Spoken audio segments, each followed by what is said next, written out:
Muy buenos días. El Gobierno del Estado, a través de la Secretaría de Educación y del Programa Nacional de Inglés, les da la más cordial bienvenida al taller Learning the Language, ubicado en Tijuana el día de hoy, lunes 28 de noviembre. Sean todos bienvenidos. Agradecemos su asistencia a todo nuestro presidium, quien me permito mencionar. En representación de la Subsecretaria de Educación Básica, maestra Dulce María Jauregui Santillán, nos acompaña el coordinador estatal de PRONI, maestro Ramón Ramírez Granados.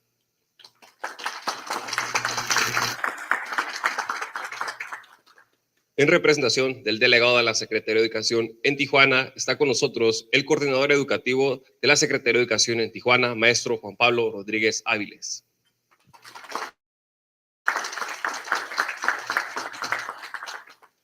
Está con nosotros el responsable municipal de PRONI en Tijuana, Cecilia Ayala Guerrero. Responsable municipal de PRONI en Ensenada, Ana Alejandra Bojorquez Carranza. Coordinador municipal de PRONI en Mexicali, Víctor Manuel García Sánchez. Responsable municipal de PRONI en Tecate, María Elena Rodríguez Esparza.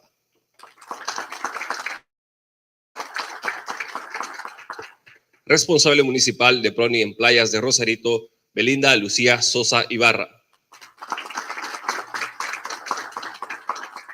Responsable municipal del PRONI en San Quintín, Eric Ceseña Atilano. Asimismo, de manera especial nos acompañan las maestras Silvia, Ruth, Quirazco, maestra Paola y Ivette Sánchez, expositoras talleristas del día de hoy.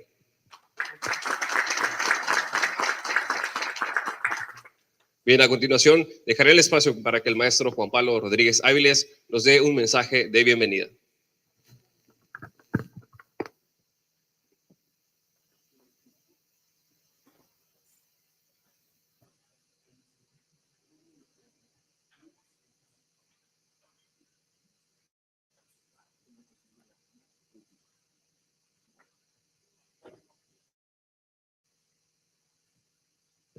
Buenos días, doctor Ramón Ramírez Granados. Bienvenido a Tijuana.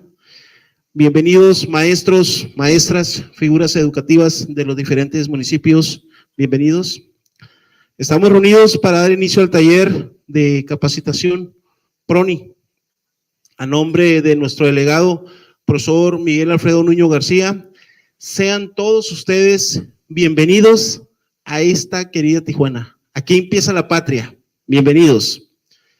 Es importante, como docentes de la asignatura de inglés, participen en este tipo de capacitaciones para que se estén actualizando día a día, y de esta forma optimizar la enseñanza del idioma y las herramientas para lograr que nuestros alumnos sean mejores día a día, ciclo con ciclo, año con año.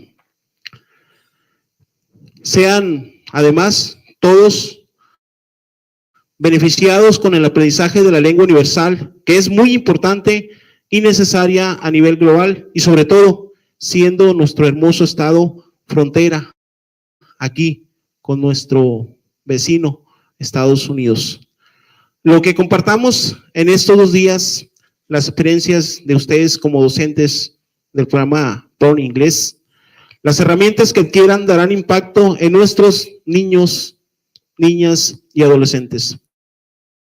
Recordemos que cada día nuestra sociedad cambia, pero también la educación es el motor de cambio. Así es que vayamos a la par con esos nuevos cambios.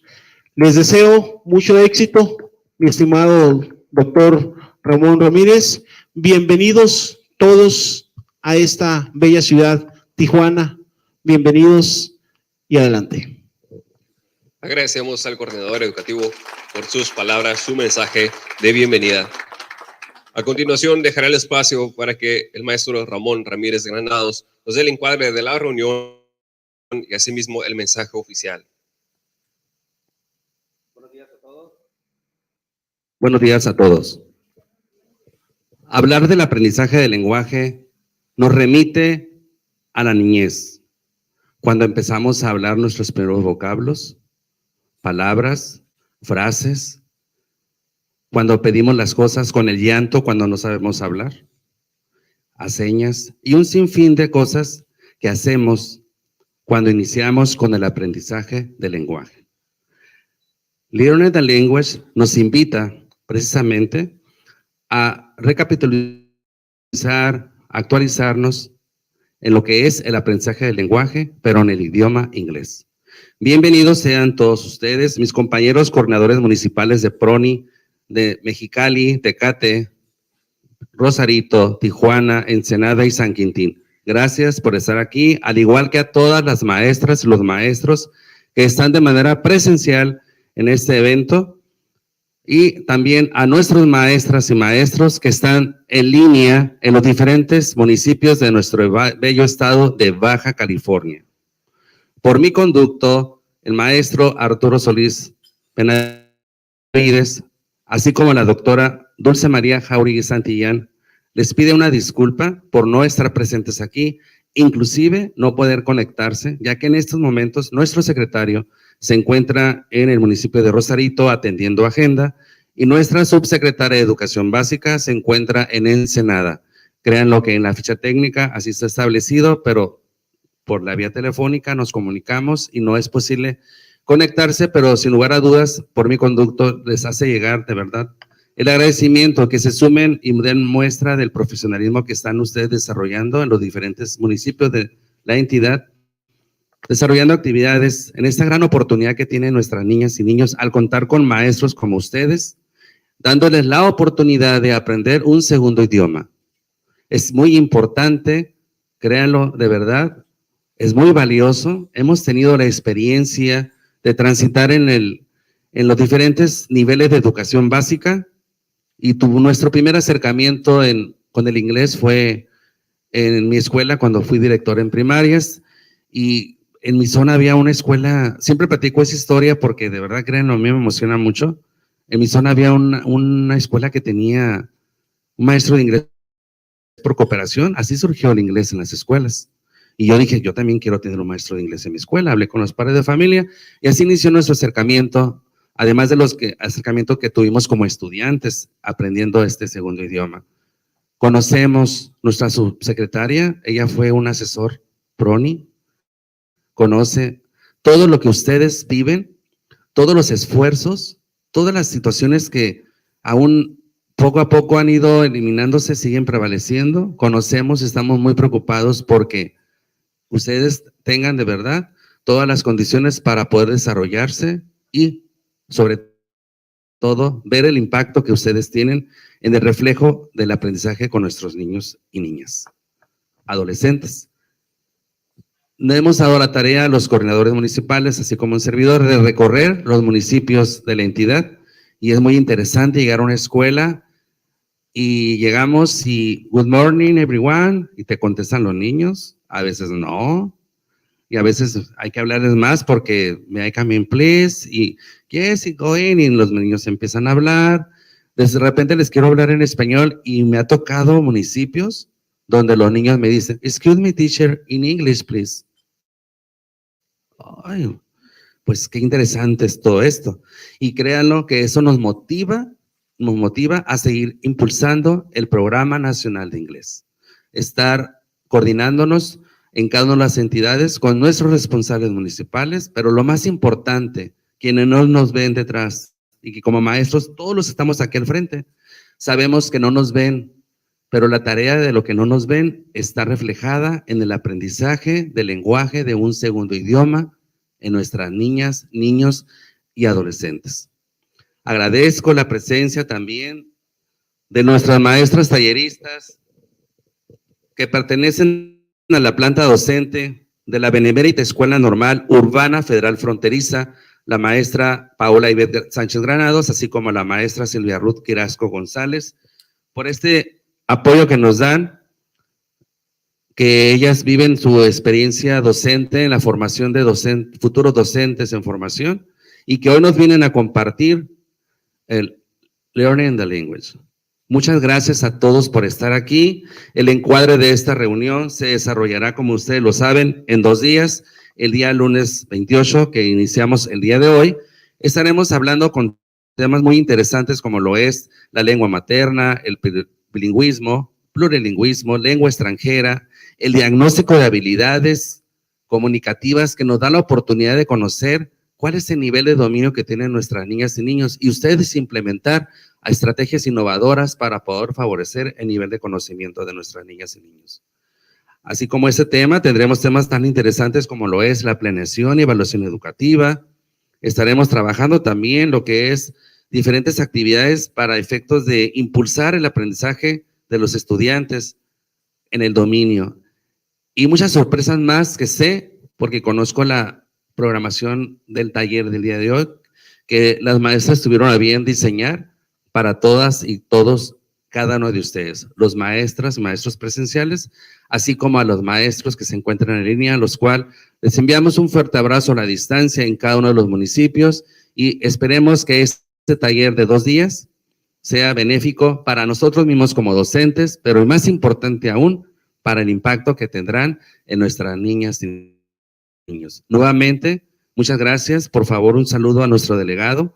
Muchas gracias, maestro Juan Pablo, por el apoyo a este espacio, ustedes como anfitriones, la maestra Cecilia, y ustedes mismos, por favor, en la oportunidad de poderlo ver al delegado, un abrazo también, y el agradecimiento por el apoyo que brindan a ese espacio, así como al resto de los delegados que nos dan las facilidades para que nuestros coordinadores municipales estén aquí presentes el día de hoy y también todos ustedes. Nuevamente, de verdad, la palabra gracias encierra muchas cosas, pero si bien es cierto, encierra cosas muy benévolas que nosotros practicamos día a día aquí en el Programa Nacional de Inglés.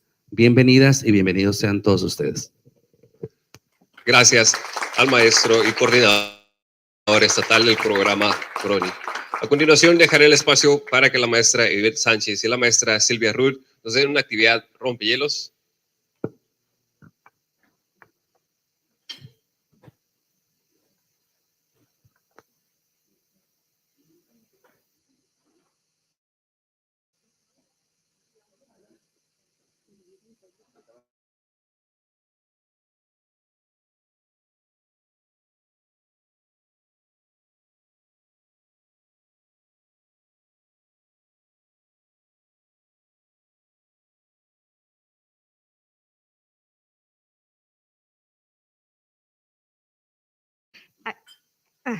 Good morning. My name is Ruth Quirazco, and today I'll be here with you, listening to your experiences, sharing experiences, and in order to begin, we're going to do something. If you can help me with the presentation, ¿me ayuda? We're going to do a very simple activity.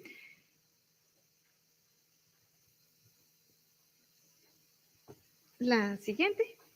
This is the one. We have a picture here, and we have 9 pictures of a dog. Very cute dogs. Who likes dogs? Does anybody like dogs? No. Does anyone like cats? Yeah, super nice. Very good. So today, well, I don't know if you have your name tag over there. Do you have it? You don't have one? Okay. Well,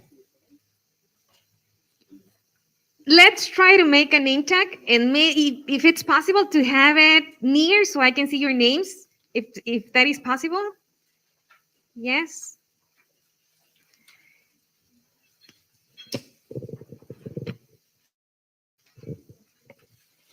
Take your time. And just write your first name, the way you want to be called today. If you want to use a nickname, it's okay. You have pencils, markers, paper.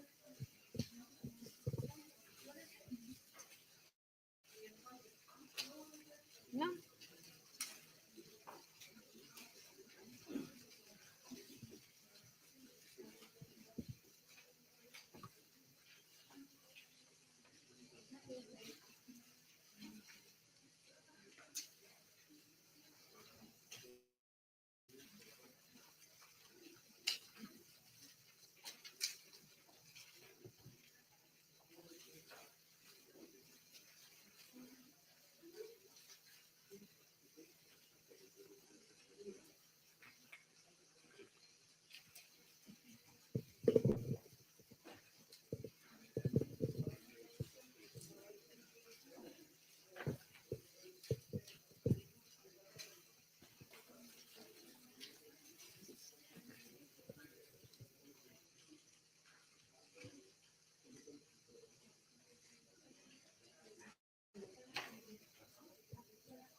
Yeah, you can do like a name tag or something like this if you want to put it on your table. Can work too.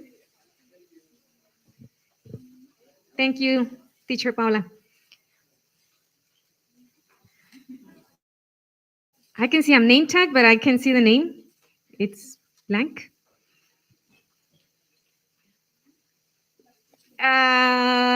It's Saida, right? Saida, thank you, Saida. Thank you so much. There, I see Brianna. Brianna, thank you. Who else? Berenice. Hi, Berenice, thank you. There is Betty. Hi, Betty. Thank you. There. Marcela. I see Marcela. Thank you, Marcela. Then there's a bottle of water, and I can see Tori. Who's Tori? Tori. Hi, Tori. Thank you. Then we have Marlene. Oh my God. Michelle. Sorry, Michelle. Hello. Letty. Abdul. Then, well, Emmanuel is here. Gina. Thank you, Gina. Your name? Alejandra. Okay, thank you, Alejandra. Mario. Mario, hello. Adrián. Tori. Luis. Hello. Tracy. Hi, Tracy. Speed Boy. Speed Boy. Nice. Thank you, Speed Boy. And then we have Anageli. Hi, Anageli. Angelina.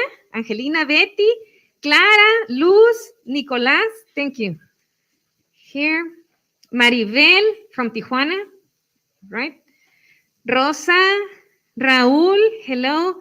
Berenice. Minerva. You're right. I know you. Yeah, right? I remember you. Jordana. Thank you. Then over there in that table, Manuel, Chris, I'm moving a lot. I'm sorry. Gris, Parada, Armando. My face is on the big screen like that. And Alan. Well, Manuel, am I missing anyone? It's, sorry. I can see it. Can you show me? Yes. Maribel, yes, true, thank you. Okay, well, this is very important. I won't memorize your names, but it is very important to know your name because now I know the person, right? And this is something that you, as teachers, know that it is important to call our students by names and not only like, hey, you. No, not you, the other person. No, the other one. Or when you ask one of your students and you ask a person for a participation and the person is like almost answering and the other person is, no, soy yo, no? So that's why it is important to see your names. Well, anyways, we have these pictures and my question is, how do you feel today? How do you feel? We have 9 pictures and they are very different and they are very dramatic. Who wants to share how you feel today and why? What happened to you or what is going on right now with you that makes you feel like that? Or how do you interpret the picture? Who wants to do it? Hi, thank you so much, Saida. Hi, good morning. My name is Saida, and I feel today like number 9 because it's the first impression. So we are like, hi, it's my name. Hello, how are you? And so far, that's the way I feel. Number 9. Thank you so much. Very good. Anyone else that wants to share how you feel today? No. What about Anageli? Anageli, how do you feel? Do you want to use the... Thank you so much. How do you feel today and why? What happened to you or what is happening to you that makes you feel like that? Hi, everyone. My name is Anageli. I kind of feel like number 1 because it's the first time I come to one of these courses. So for me, it's a little bit, I feel a little bit insecure I don't know what to expect from this experience, but I hope that everything's going to be well. Very good, Anayeli. Yes, and it's going to be a very nice experience because you're going to listen to what your colleagues are doing in their context. So I'm sure that you're going to learn from them and they are going to learn from you too. All right, thank you, Nayeli. Does anyone else? Does anyone else? No? Should I say another name? Yes. Thank you.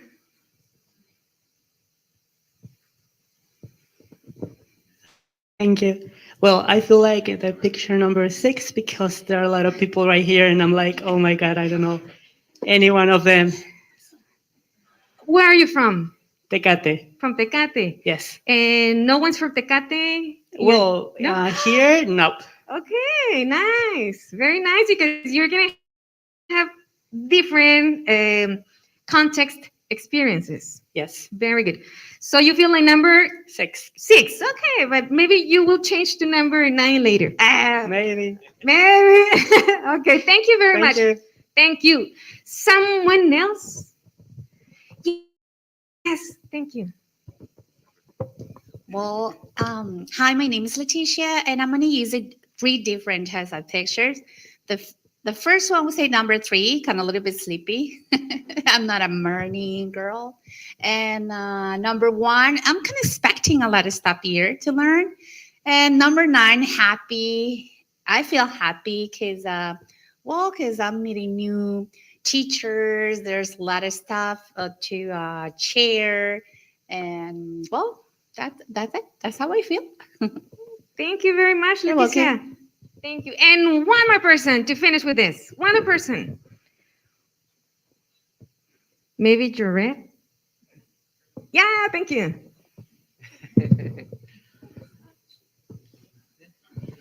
Good morning, everyone. Right now, I feel like the dog in number 3 because I haven't had enough caffeine in my system.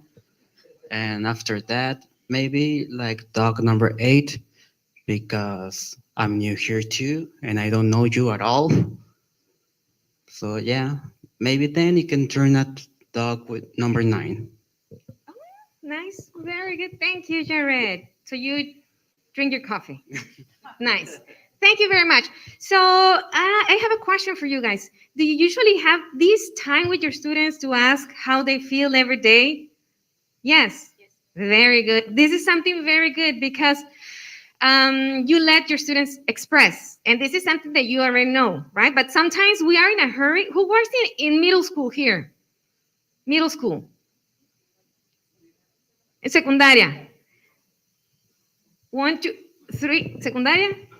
Okay, all right. And is your class like, well, does your class give you this time so you can have a talk and spend time asking your students how they feel? Do you really have that time? Or how long is your class? 50 minutes. Okay, very good. Okay, and who's working in kindergarten? Okay, very nice. I'm sure you do this all the time, right? Very good. Yes, nice. Elementary? Elementary? Who works in elementary?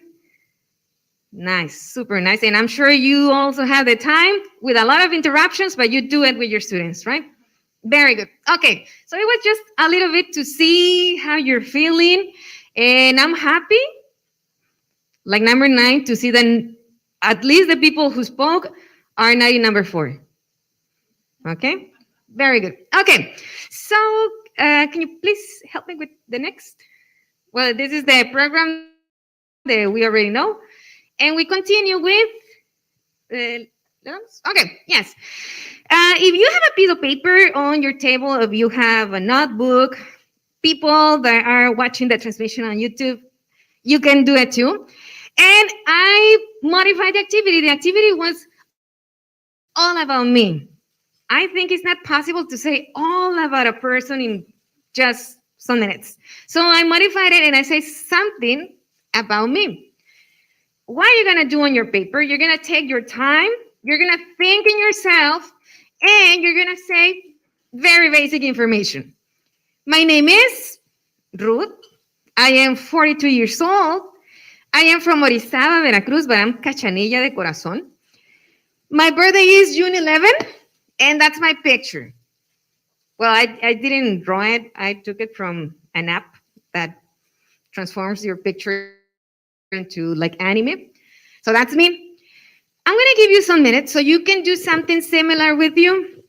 Why? Because after you do this, you're going, you said that in here, you don't know one another, right? No, fantastic. Over there in the back, do you know one another? No? Excellent. Here? No? Over there in the table? No? With Manuel? No? Okay. And here? First time you see? Excellent. Okay. So I was thinking like if you were like sitting together like Mexicali, Tijuana, it would be a different activity, but you can do it in your group. So what you're going to do is you're going to do something like this. You're going to make a little drawing about yourself. You're going to write very basic information. And as soon as you finish, you're going to share that information with the person in your table. Maybe the person on the right or the person on the left, the person in front of you, right? So how much time do you think can take this activity? 10 minutes? Yes. All right. So I'm going to give you time. Draw yourself, write your personal information, only basic information. And when you finish, introduce yourself with someone or with the others in your table. You organize your time. You know how to do it. It could be one by one or everybody at the same time. Okay? Very good. So start drawing your self-portrait. Writing. Well, actually, I was talking to teacher Paola on the way to Tijuana.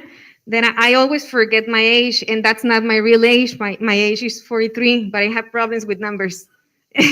So it's not 42, it's 43, but I forgot. Sorry. So don't worry if you have problems with numbers too. It's okay.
I, okay, so how do you feel? Did you like to talk to your colleagues? Yes, yes, it was a nice activity, right? It is always a nice activity, or it is and always, I'm saying always, sorry. I was telling teacher Paola, is your presentation going to be in English or Spanish? And I said, no importa, en los dos idiomas se me traba la lengua. So sorry. So it's always like a pleasure to have a conversation with a colleague, right? And to have these things in common and to recognize people that you met before, like it happened to me right now. And I heard they told me that it was a very nice experience to have the opportunity to have a conversation and practice English, because it doesn't happen all the time when you're working, right? So this is the space, this is the time that you can talk to your colleagues, you can learn, and you can share. So, well, this is very important because now you know one another and you share basic information. So we're going to continue with this. I'm sure you know this chart. Do you know this chart? The KWL chart? Well, if you don't know it, this is a chart with 3 columns. In the first column, people or learners write what they know about a topic. In the second column, learners write what they want to learn about the topic, something that they don't know, or something they have always wanted to know, but they don't know yet. And at the end is what I learned. So that's why it's KWL. What I know, what I want to know, and what I learned. Today we're going to do this chart. So thinking on the topic of the workshop, that is learning the language. I'm sorry. I want you to write on the column what I know, but only with bullets. Don't write complete sentences, don't write paragraph, don't write an essay in Napa style, no. Just bullets, like, what do I know about learning a language? Well, I know this and this and this and this, but I have a question I would like to know. And then you write with bullets too what you want to know about this. Maybe you want to know what other elementary teachers are doing in their listening exercises, or what they're doing to plan activities, where children can develop speaking, right? Whatever you want to know. Remember, this is the space, and this is the opportunity for you to learn from your colleagues in our beautiful state in Baja California. So if you have a paper there, you have a sheet of paper, I'll give you some time so you draw your chart with bullets only. I'll give you 5 minutes. Think, write bullets. Maybe while we are presenting, you remember something and you can write it down too. Remember to leave the last column blank, what I learned. Leave it because this is the one that you're gonna fill in at the end of the workshop. And you're not gonna give it to me, it's for you, so you can do it on your notebook, on your folder, on your napkin, anywhere. Learning the language. Learning the language. What do you know? You know a lot of things, but try to write only like main ideas. Learning the language.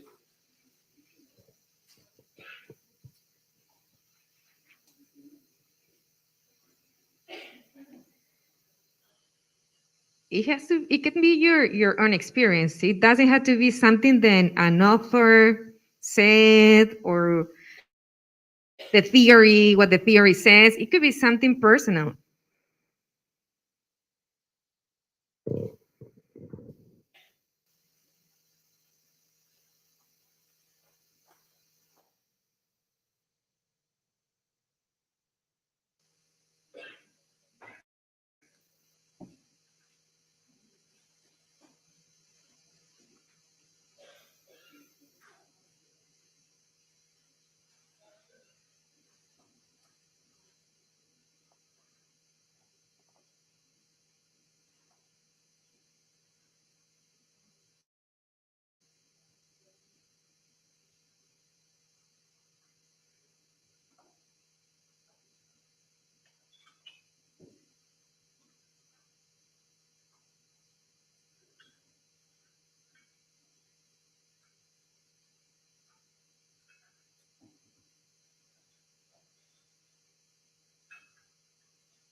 Okay. Sorry. Okay, so I know that you know a lot of things, and maybe this exercise can take us too long, but we're going to stop there. And we're going to move to the first topic, which is, do you remember the first topic? It's on the program. Aha. Yes, it's lengua materna, right? Very good. So remember to keep your chart near you because you're going to be filling that information. Filling with that information. Siguiente, por favor.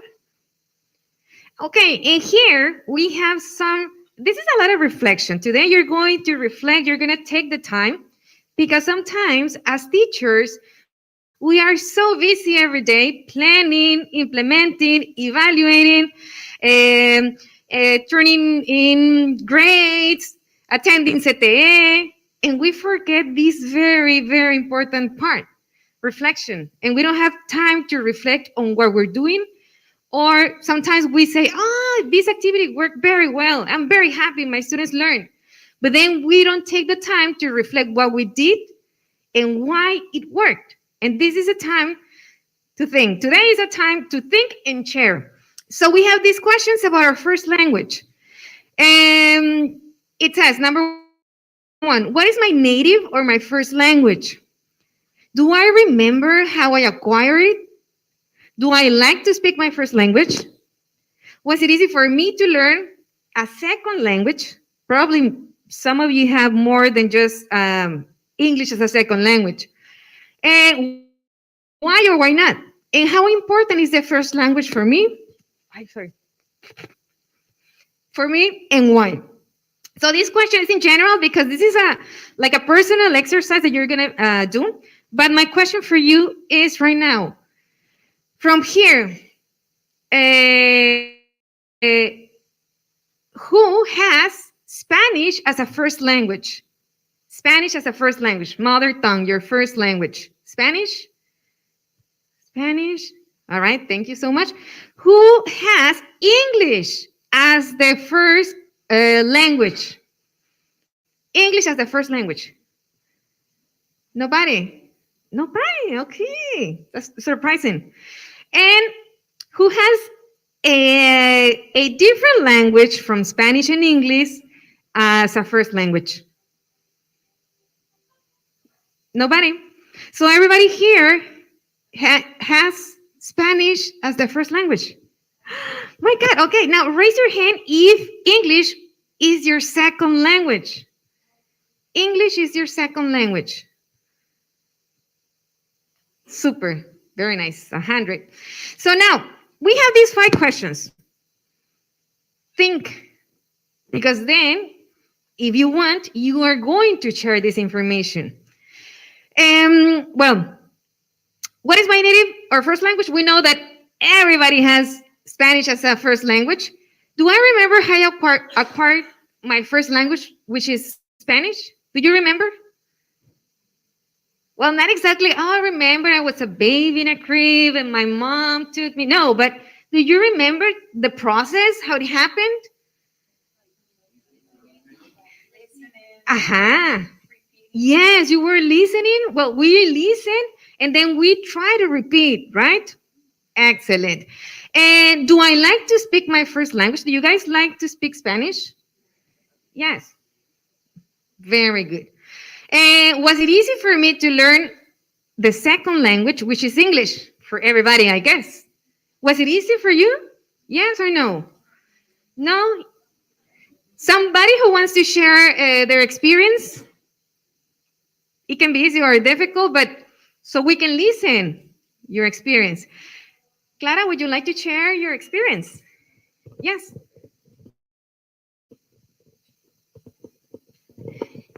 Hi, it's not easy for me because maybe I learned English when I was an adult. That's it. All right, thank you, Clara. So it was not easy for you because you learned English when you were adult. Okay, so you think that children learn English better.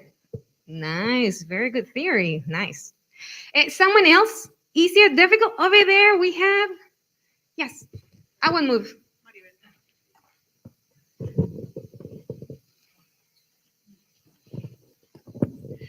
Well, my experience was when I was a kid and I learned my English language in a very dynamic way because the books has impacting the cassettes, and I also watch movies in VHS in English, and I was very exposed to the English language with everything, and I have so much fun learning the language by myself. Nobody was teaching to me. I was learning by myself and try to understand what that thing was about. And well, for me, that was a wonderful experience, and I'm still learning the language, and I'm very proud of it.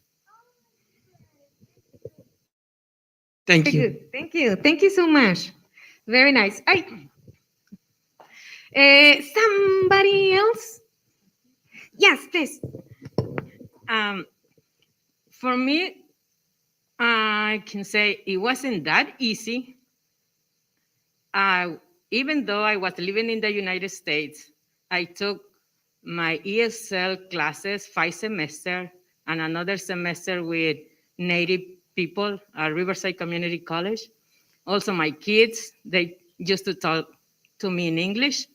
But some words I said, why they say, how come? What does it mean? I used to hear my kids. And then why? Why we use it to ask, ¿por qué? And the other, how come is, give me more information. Why? Why this happened? So I couldn't understand that. And I'm also costeña. I'm from Acapulco. I have my strong accent. My kids used to laugh at me when they hear me speaking English, you know. But yeah, it helped me the thing that I was living there. And my kids study over there. They're from there. So that helped me a lot. But it wasn't that easy. It wasn't that easy. I'm learning every day. Also, teaching here, it has helped me a lot. It's kind of review of some things that I didn't learn over there, or but here it has helped me a lot. Also, teaching English, I'm learning also. Yeah, but that's my experience. Okay. Very good. Thank you. Thank you so much. So, somebody else that wants to share? Marcela, yes. Thank you. Hello, everybody. I learn English in Tijuana. I learned English throughout the programs of TV. And in Tijuana, there was a phenomenon in the 1980s. There were no TV programs in Spanish, only one. So the programs were not attractive for the children. So we always look for the American channels that we could have like more cartoons or series or movies. So I remember that the TV could be set on what was this subtitles or closed caption, and I also was following the reading at the same time that I watched the soap operas. I remember soap operas for years because my mom also liked to watch the soap operas. And it was kind of interesting because this phenomenon was measured by the linguistic school, the language school, because this is true. We learn for the exposure of TV. Okay. Thank you very much, Marcela. Somebody else over there? Yeah, thank you.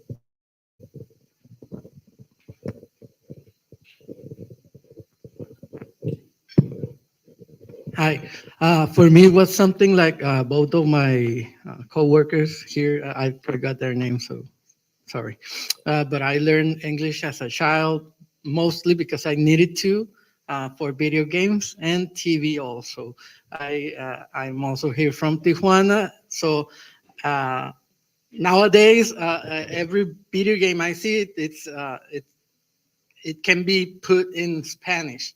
But back in that days, you had to understand what the objectives, like the dialogues, everything. It was only in English, so you had to understand or look in dictionary. There was no internet, so you had to translate word by word. And as that time passed, I learned to understand phrases, texts, and well, later in middle school, I learned in class the grammar because that was the part that I didn't had learned from experience. Very good. Thank you for sharing. One more person? Okay. I used to watch, when I just first arrived into the United States, I used to watch I Love Lucy. That helped me a lot to understand because the hot forgot the Cuban guy used to speak in Spanish and Lucy in English, and she laughed at him and correcting him how to speak in English. So it helped me a lot. It was funny, and also I think I learned from that show. I love Lucy. Thank you very much. So thank you very much for your participation. So what can we conclude, or what conclusion can you come up with by listening to your fellow colleagues? Do you think it was easy for them to learn the language? No, why not?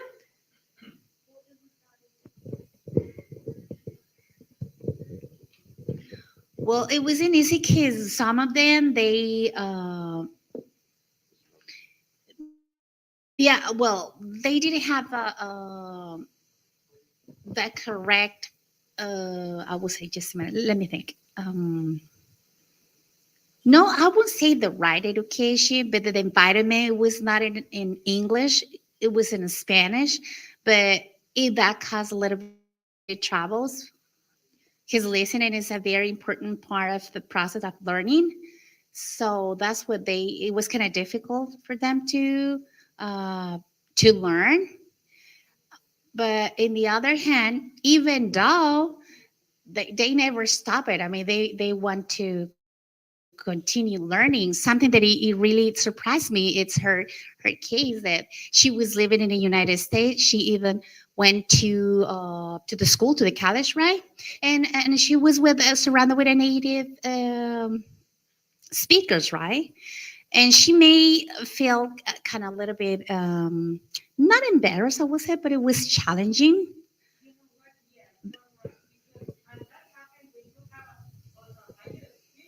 Mhm.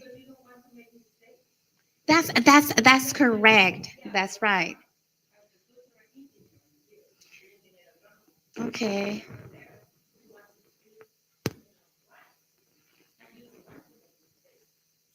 But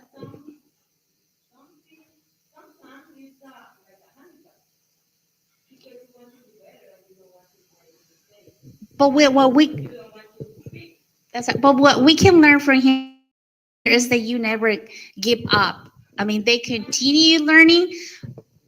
As we do as a teachers, we'll continue learning English. I won't say it is not an easy language, but any kind of language we need to learn every single day. There's a lot of vocabulary. There's a lot of idioms that we have to learn too. As you said, you were talking about the idioms. So there's a lot of things to learn, and that's what we hear. And this is so nice because, as you say, we're learning strategies. We're learning a lot of stuff to share. Is something fantastic. And well, like in my case, I didn't want to participate before, but in my case, being from the south of Mexico, which is Veracruz, I was not surrounded for English. Okay, so my family moved here, and then I start listening English. I like it, and I knew that it was very important to learn it and understand it and speak it as well. So I decided to learn it by myself. How? As you did too, listening to different videos, reading, listening some gringos, as I say, means the native speakers, and I'm here.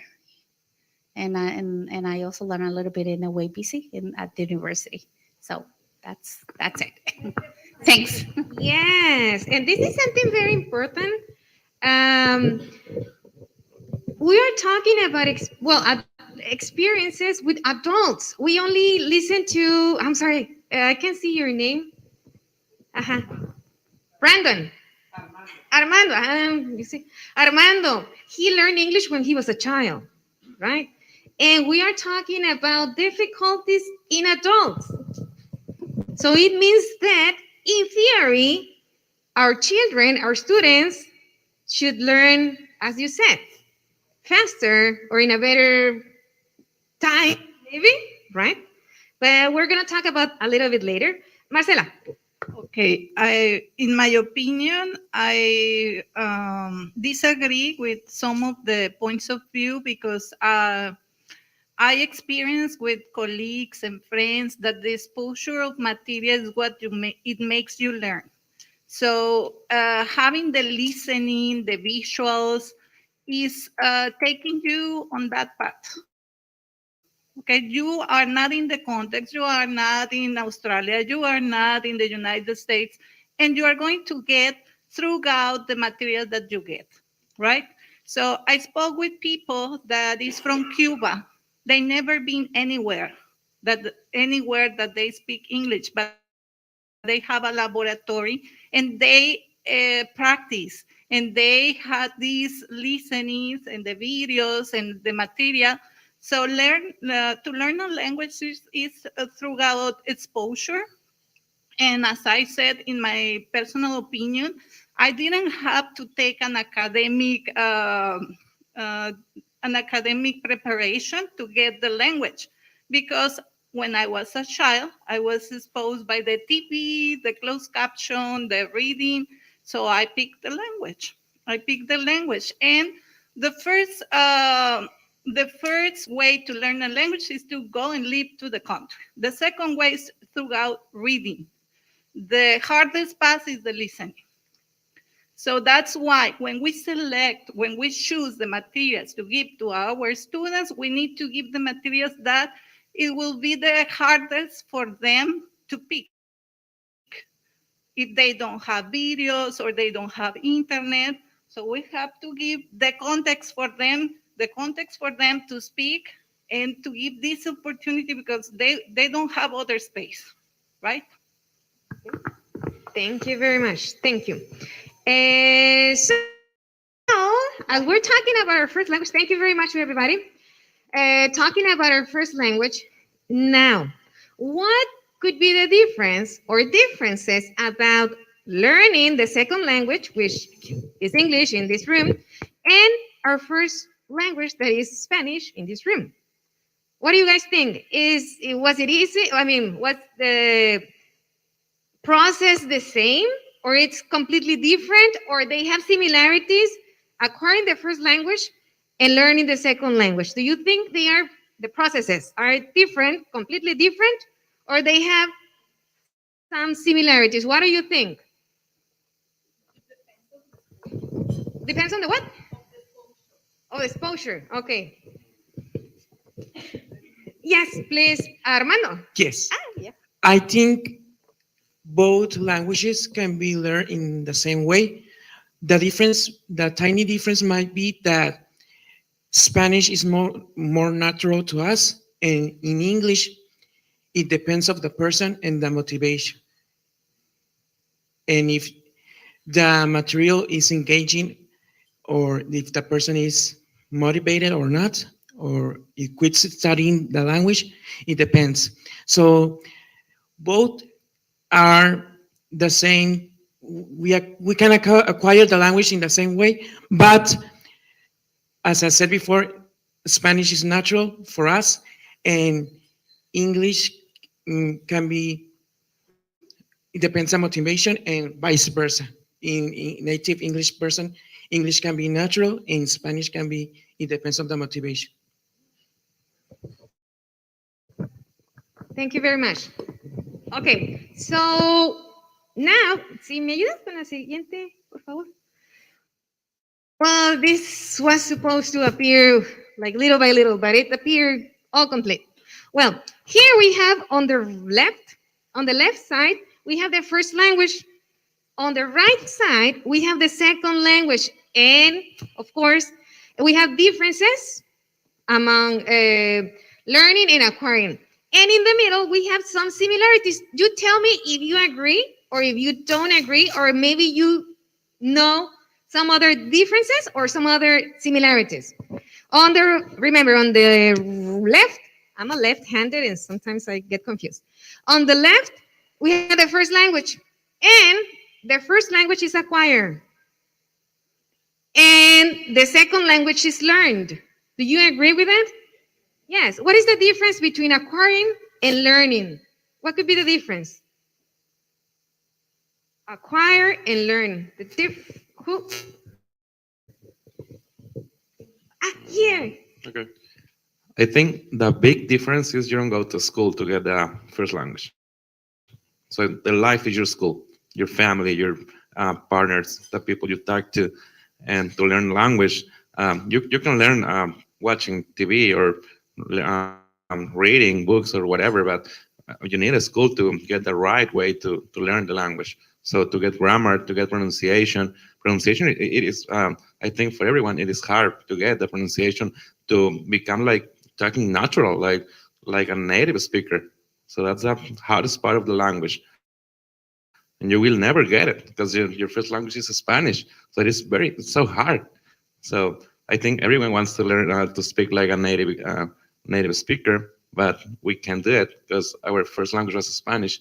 And you can be Chinese, you can be Portuguese, whatever, and you will never speak English as your first language.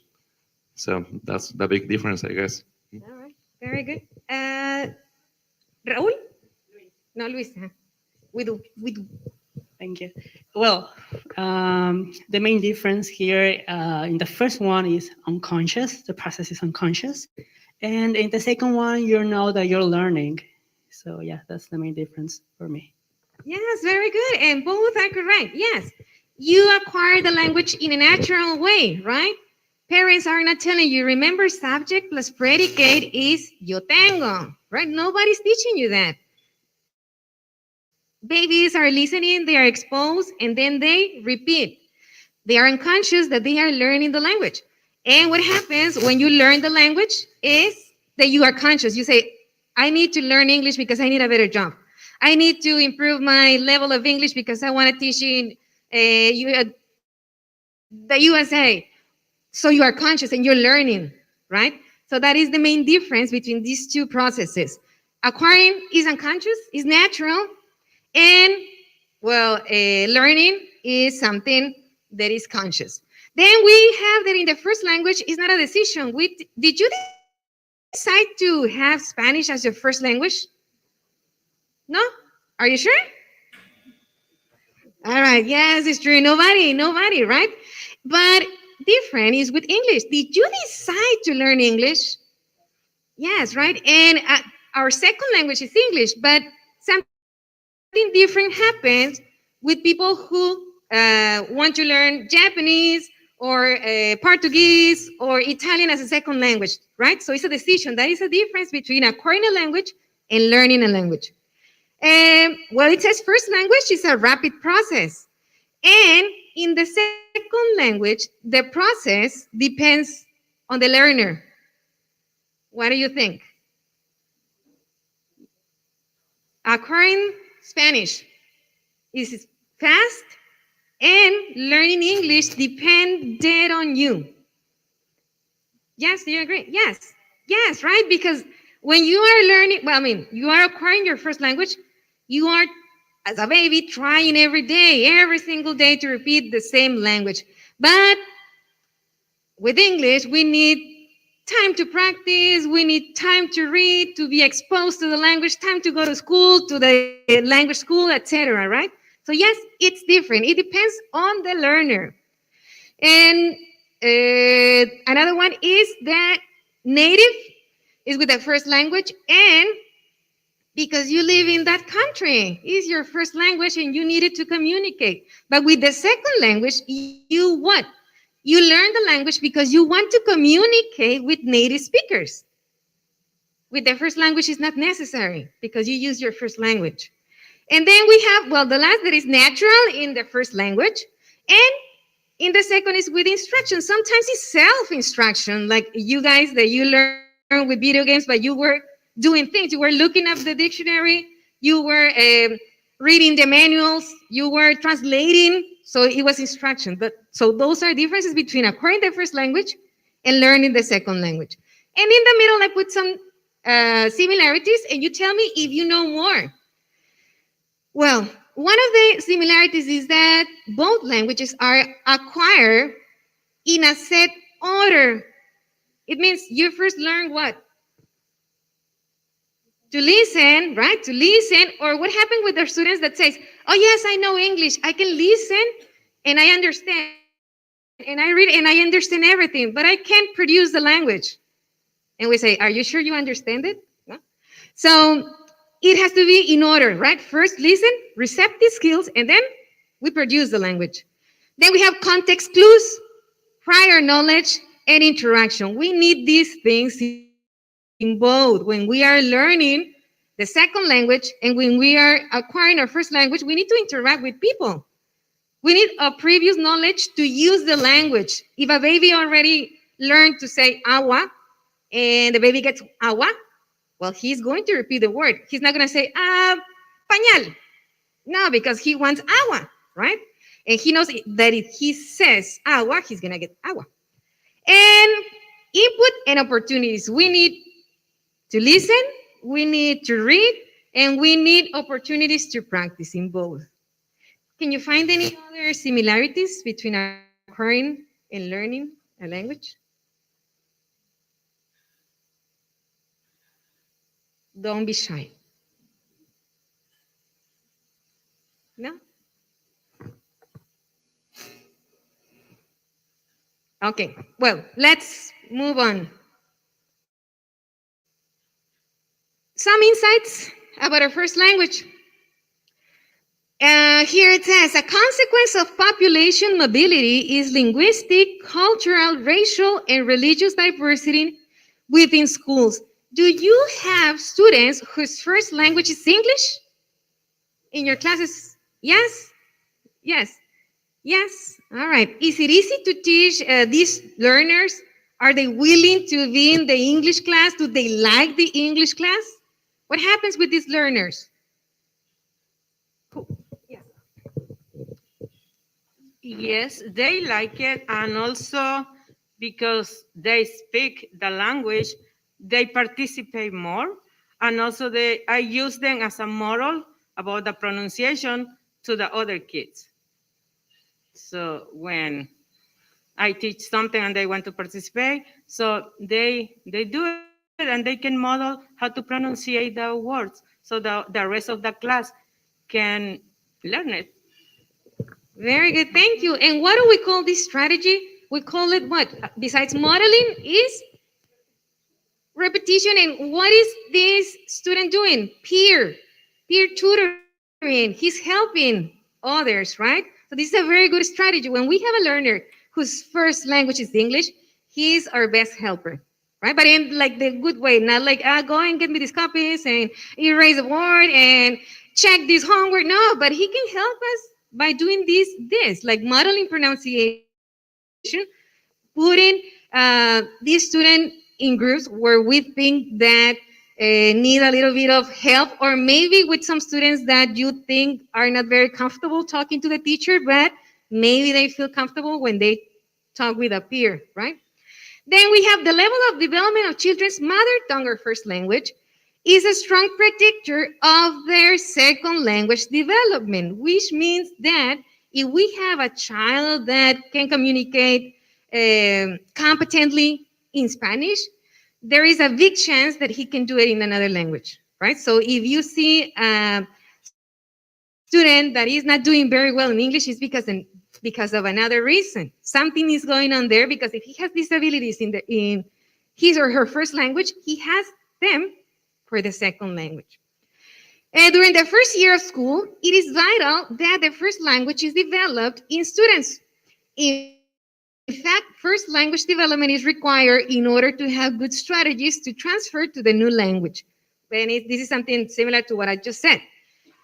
We cannot teach, or we probably can, but cannot teach a second language if the child hasn't developed their first language well, right? And this is what happens when It happens that the child combines words or they confuse words in English or Spanish. If students do not have good strategies in their mother tongue, they will not have good strategies to transfer to the new language, and therefore the cognitive development will be reduced. Do you agree with this? Yes? If students do not have good strategies in their mother tongue, I mean, if they don't know how to speak well, if they have hearing problems, if they are not literate yet, do you think it will happen the same with the second language? No? Why not? Because sometimes they listen and they repeat, even though they don't speak that well in Spanish. Sometimes I have some cases that have students that they produce and they say, "Oh, come on, with me." For example, a teacher in Spanish, they said, "With me, that student has no participation." And I said, "With English, yes, yes, yes." They produce or they work in another different way, like repetitions, or they know how to ask for things, or well, general. All right. Thank you very much. Thank you so much. Okay, and let me see. This is a very long topic, so I will try to make it short. La siguiente, por favor. Okay, so this is all again.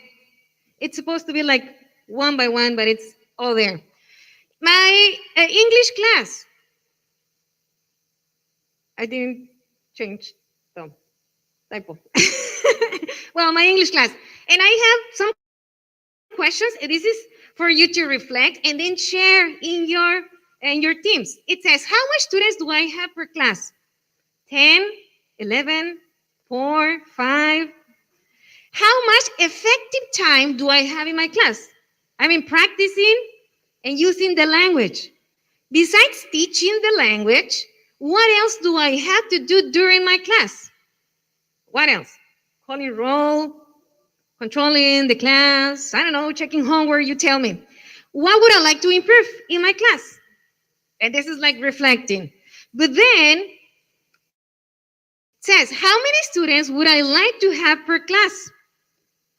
How much effective time would I like to have in my class?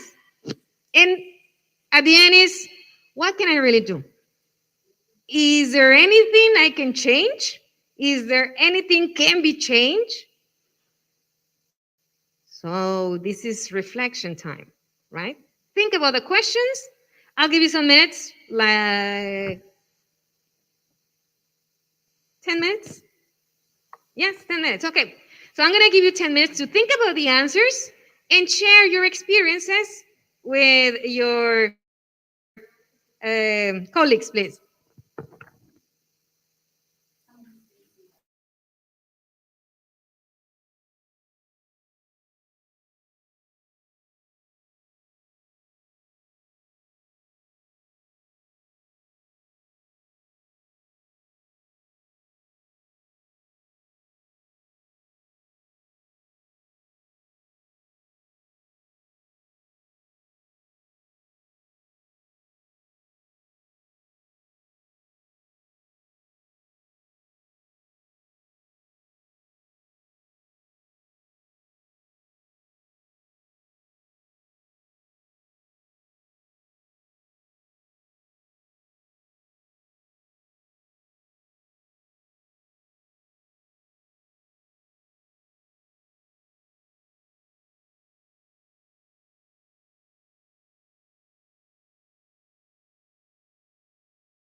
I think I just broke the microphone.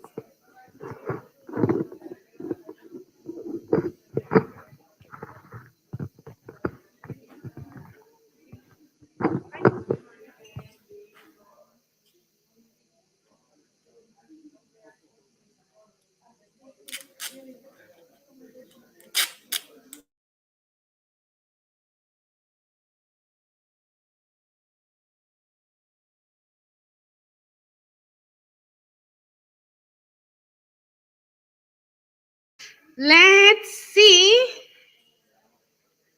Let's see what you share with your colleagues. And what can I really do to improve my class? Let's begin with here, with Jared's table. Yes, tell us what can we, or you guys can really do about all the things that you have in your class. Despite that, what can you really do to improve? Only one. Okay. What I really do so is just sit and cry, as we said. No. It's maybe do more activities like TPR activities, improve more activities. What I do is just to present and practice and production. So it's better for me to work like that. So maybe to improve with more activities. That's it. Yes, and everybody in your team agreed with that? Yes? Yeah. Okay, nice. Thank you very much. Thank you so much. Then Brianna's over there, Brianna's team.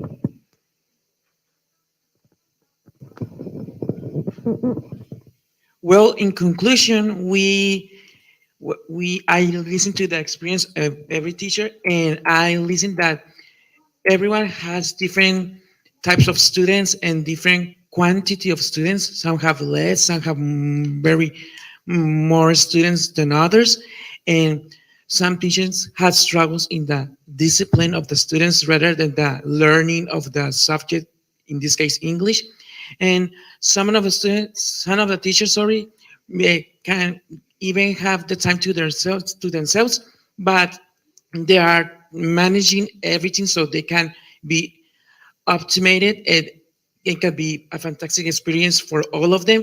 And some of them are desire to have more, what can I say, visualization in class, like project something in the board with a projector, have internet, and have music, games, and interactive things. So the class can be very dynamic and satisfying for their students. I know every city is different, every school is different. And also, us as teacher, we know that our students has their lives, their struggles, their problems, and not everyone is the same.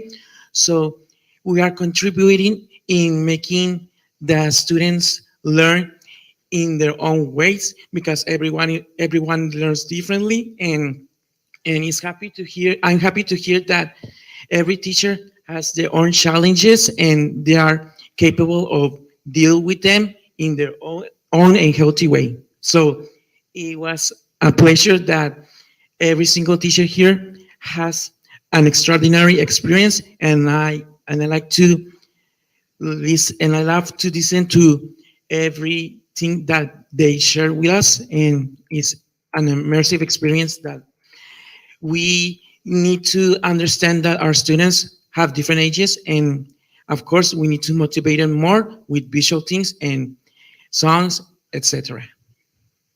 Right, thank you so much. Thank you very much. Why do we want our students to learn the language? To communicate, right? So it's not only having our class and doing exercises and using the books, right? But it's so they can communicate at the end of the day, right? Thank you very much. And then Anageli's team, yes. Team, yeah. Okay. Well, we what we can do is be organized in the class. take the time of each activity, choose creative activities to the students, and using the language out of class, maybe when they have like they break, and optimize the topics. Nice. By optimize, what do you mean? Like choosing choosing the most yeah. relevant Yeah. topics for them. Nice. Thank you very much. Thank you so much. Y Leticia's team. Okay, here the main problem is that the majority of the teachers, we got 34 students in one classroom, which is a lot. And what they can do is, well, they use sometimes different type of games to learn, because they don't have it, or we don't have enough time to teach them. And others, a problem is behavior too. I mean, to have 34 students in each classroom, wow, it's a problem there. And what will be wonderful is just to have 15, well, from 15 to 20 students in each classroom. I think it will be better. We will get more time to teach them, better time in the process of teaching and learning. And well, what else?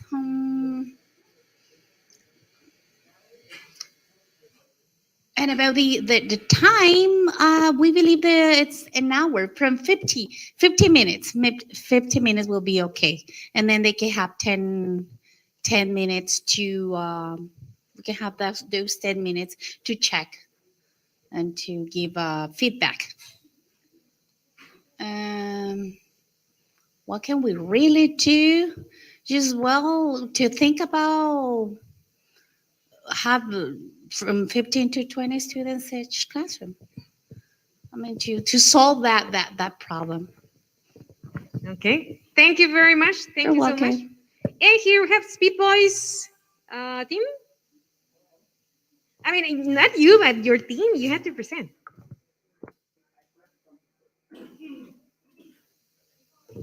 Oh yeah, hey. So, my idea, well, the idea is that we have to like aprovechar the time we have, because we have to do like a lot of stuff in class, like check the homework, pasar lista, and stuff, and we have to like to take advantage of everything we have, because one teacher, what was your name? Adrian? Adrian was saying that he didn't have like his own classroom, so we don't have like too much materials to work with.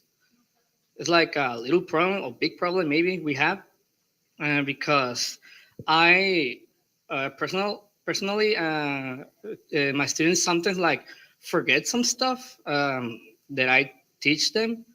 And one idea that I have is like to put like some posters, like with the ABC, the numbers all over my class. But the problem is like I don't even have my own classroom, so that can affect me sometimes in my teaching. And also, they were talking about the if we use like the target language in the teaching. I mentioned that I know that my students have their first contact with the language with me in the teaching. So I use the TPR, the mimics. Like, for example, if I teach the verbs or the reading, and I grab a book, jump, I either jump in the class, and they found it funny, but they understand. So we have to like take advantage of everything we have to make the class work. That's about it. Thank you very much. Yeah, so it's working with what we have, right? Right now we're gonna do an activity. Do we have connection to internet here? Do we have? Yes. Does everybody have like the password, or it's just free, or? Yeah. Can you check if you have a Wi-Fi connection? Ah, okay. Yes. Can you help me with the next slide to see if... Yes.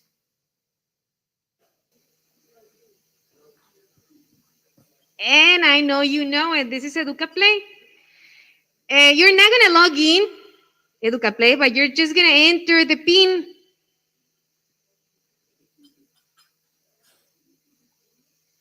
You're going to look for EducaPlay, and you're going to introduce this game PIN. Let me know if you can do it.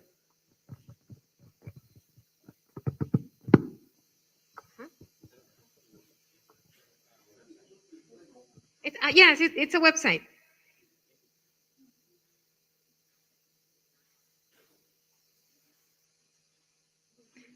Let me see. It's play now.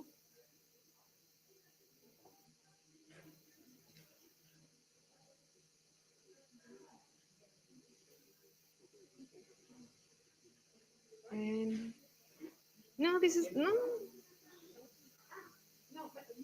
You have to look for game pin. You have to look for game pin. Can you? Yeah, play.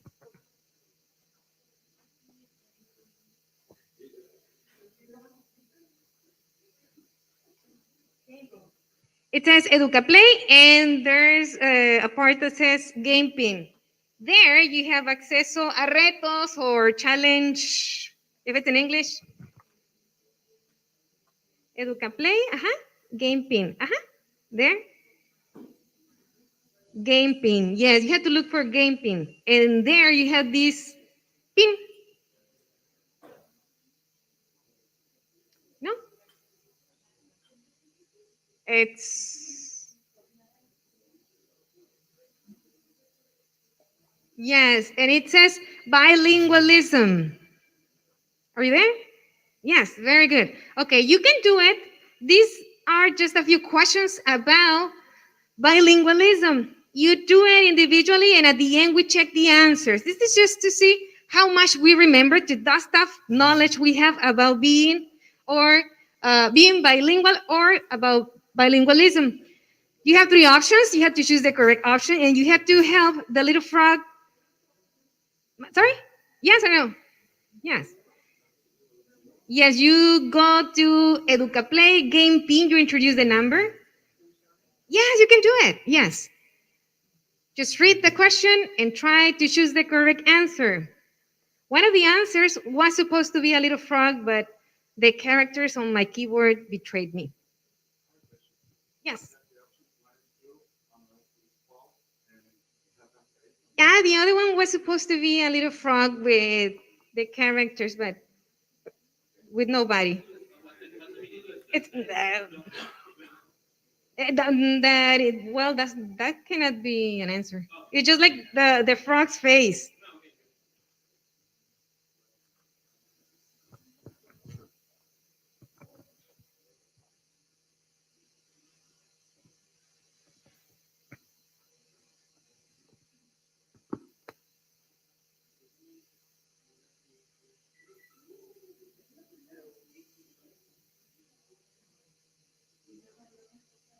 You can try as many times as you want.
Is the froggy safe on the other side of the lake? Yes.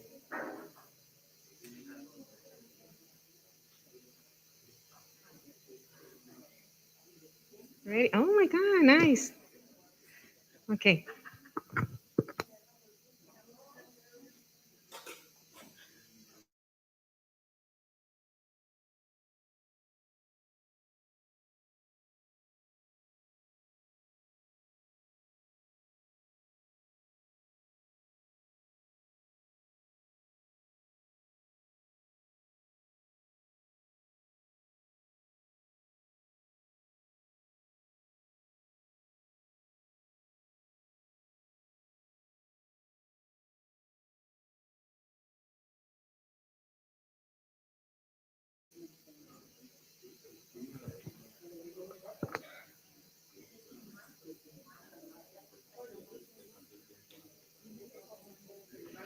Okay, so let's see.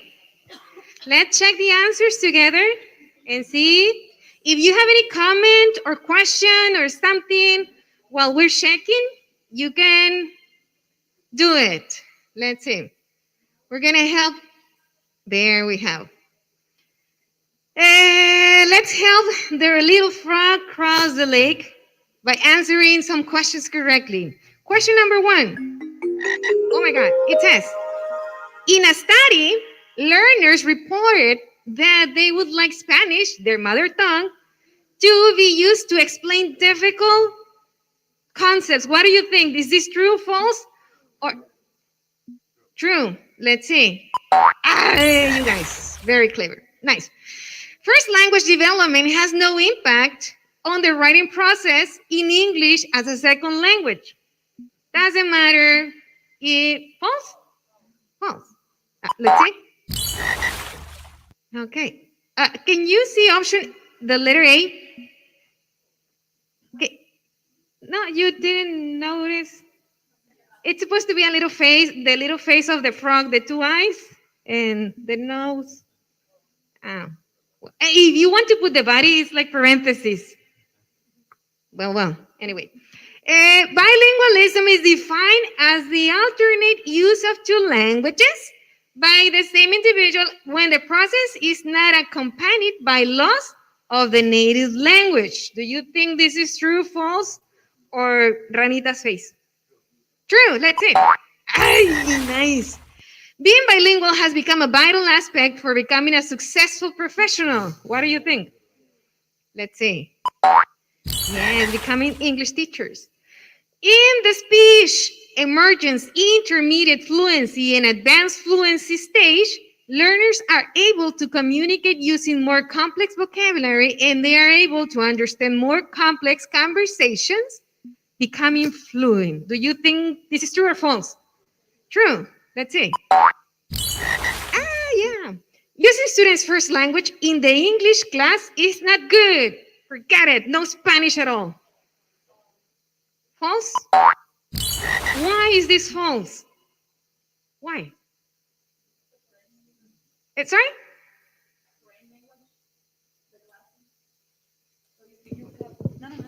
No, you don't want to use the microphone. But you can continue.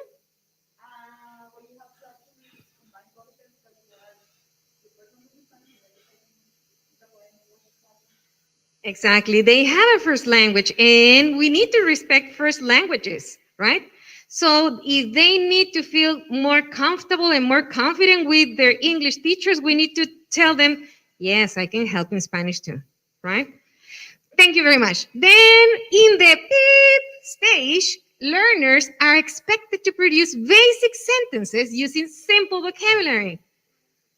The early production? Oh, yes. The beep is the use of first language in the process of second language acquisition. Translation, interference, the use of the first language in the process of second language acquisition. It means that si no sé una palabra, I use my first language. Am I translating? No, I'm using my first language, right? So that is different from translation. Spanglish, yes, it's true. In our case, it's Spanglish. Thank you so much. Please. A bilingual person has more opportunities to obtain a better job and to have more achievements than a monolingual person. True.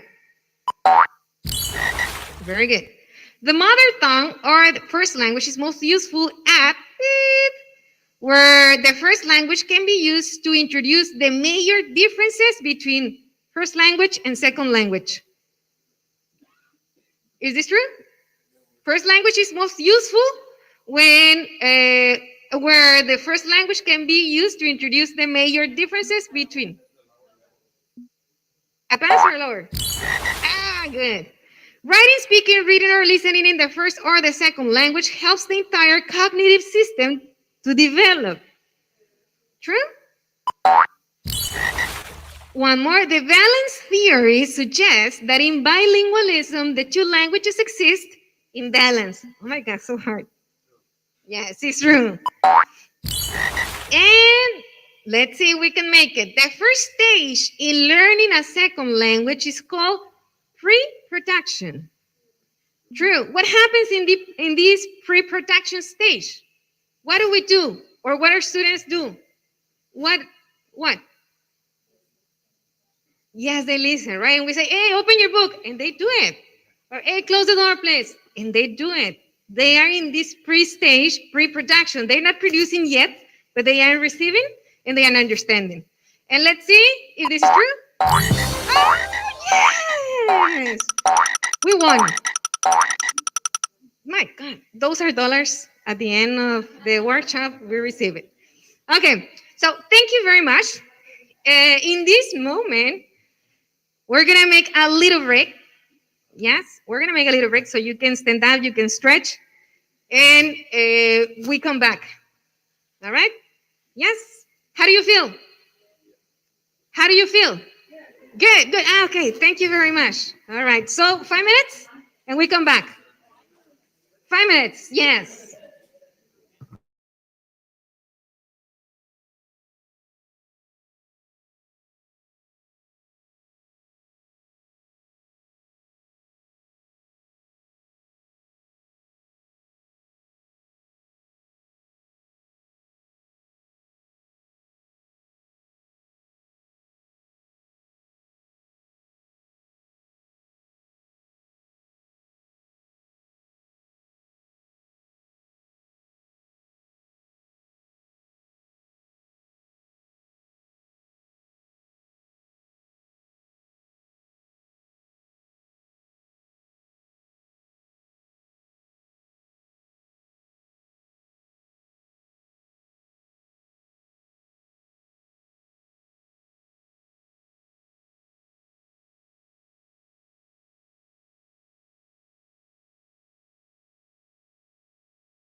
So now, let's continue with the other part of the workshop that we have. But in this time, we're gonna switch to Spanish. So we're going to forget a little bit about the English language that we have been using, and we're gonna switch to Spanish just for a while. Okay, so let's relax. Bueno, buenos días a todos. Mi nombre es Paola Sánchez. Y es un gusto, un placer estar aquí con ustedes compartiendo experiencias y aprendizajes, porque yo creo que lo más importante como maestros es recordar que siempre estamos aprendiendo. Entonces, en este momento nos llevamos las experiencias de todos y aprendemos en conjunto para mejorar nuestra práctica docente y el aprendizaje de nuestros niños, ¿sale? Entonces, tomando en cuenta lo que vimos con la maestra Ruth, quiero que por mesa me den una idea. ¿Con qué se quedaron de todo lo que vieron de la maestra Ruth? No una explicación, algo cortito, un concepto, una idea. Doy unos 3 minutitos para que lo dialoguen y me lo comparten, ¿sale?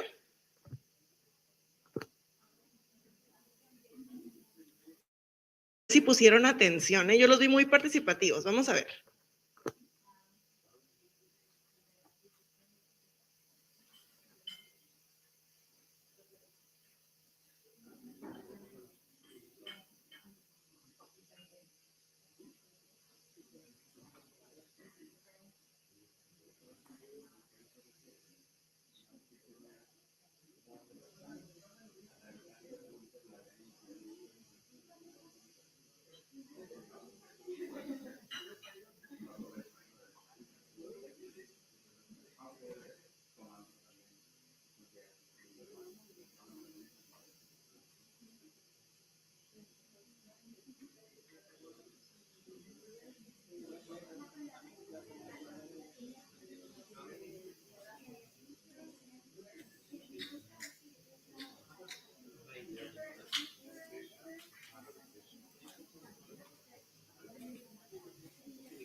Ok, ¿estamos listos?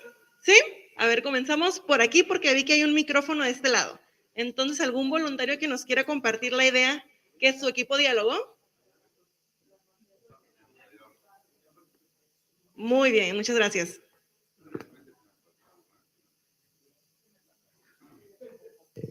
Hola, hola. Sí. Bueno, aquí hablamos de engagement en primer lugar. Yo en lo particular hablé de un challenge, si tenemos un reto enorme, y también de las diferencias en el idioma, que se habló de las diferencias que uno es pues por decisión, el otro no. En este caso pues el inglés es por decisión porque quieres aprenderlo, se supone, ¿no? Debería, que el primer idioma pues es acquisition, que no pues lo adquieres, ¿no? Por lo que te rodea, por tu contexto, porque naciste en esta cultura, y no sé si se me ha pasado, compañeros, por ahí. Estrategias también, estrategias que utilizamos, y pues yo creo que es todo. Muy bien, muchísimas gracias. Vamos a compartir el micrófono con la siguiente mesa, por favor. Muchas gracias.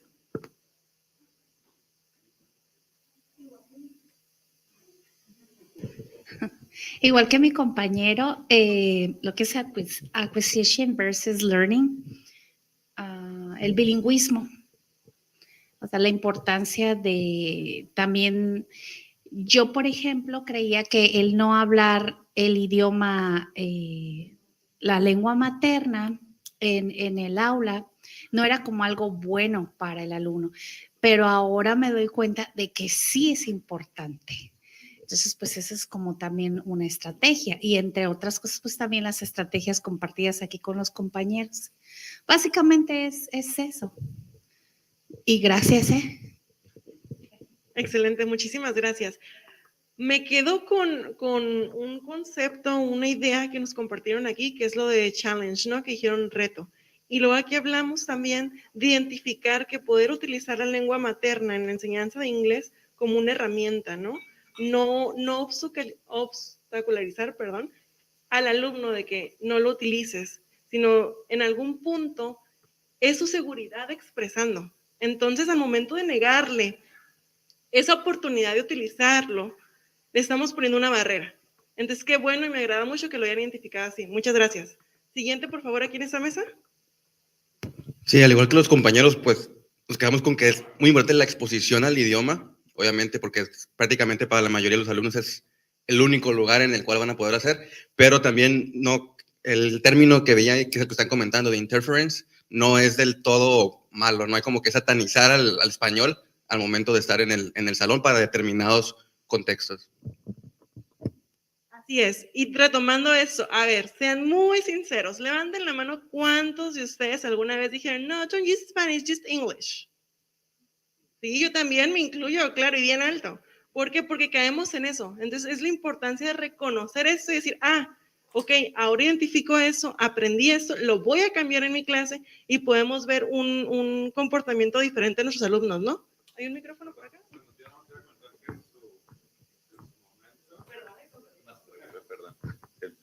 Nada más quería comentar que en su momento, no recuerdo hace cuánto, tal vez 3 años atrás, sí se nos comentó que no utilizáramos el español en el aula, que fuera 100% inglés.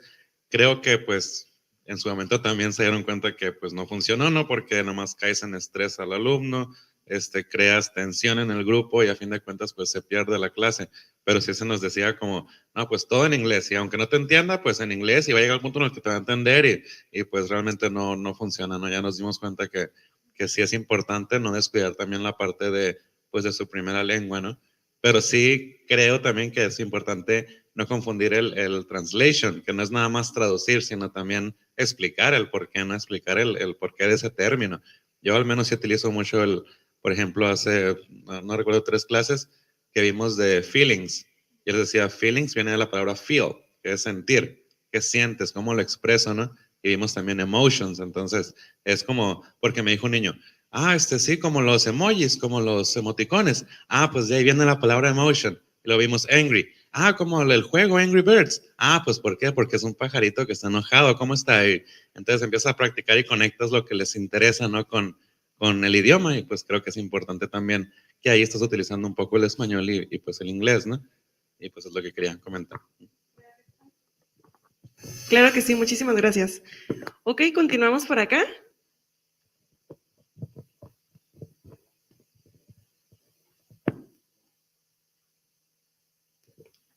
Ok, aquí nos quedamos con lo que es la adquisición del idioma y también con la decisión. Entonces, esos puntos también son importantes de estar siempre analizando y reflexionando para que podamos, pues, de alguna manera poder diferenciar cuáles son nuestros desafíos a enfrentar y cuáles son las cosas que se nos hace muy fácil para poner más atención en aquello que nos ocupamos nosotros de mejorar. Muy bien, muchas gracias. Y continuamos en esta mesa, por favor.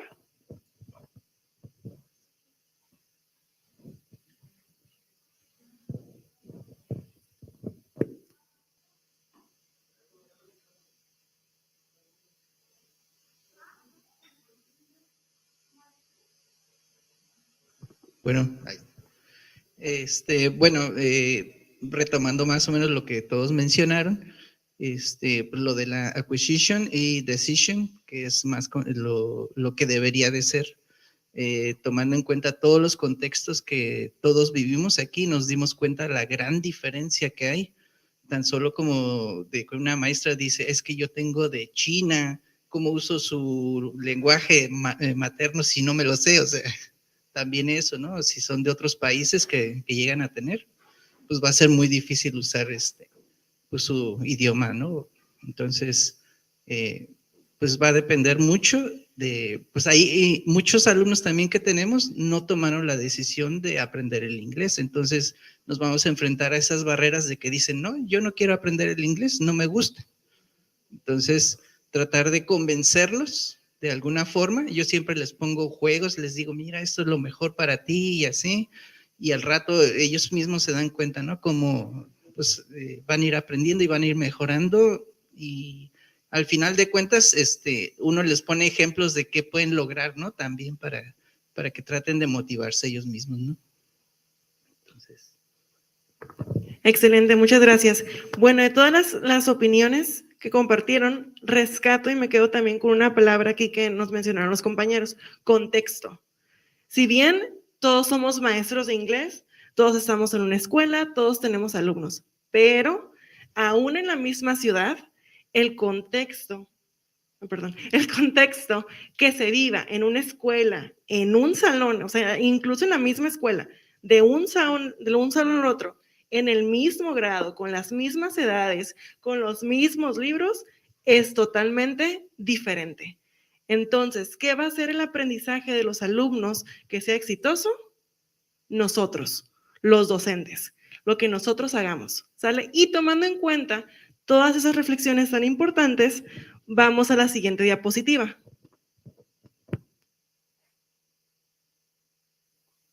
La siguiente, por favor. La siguiente.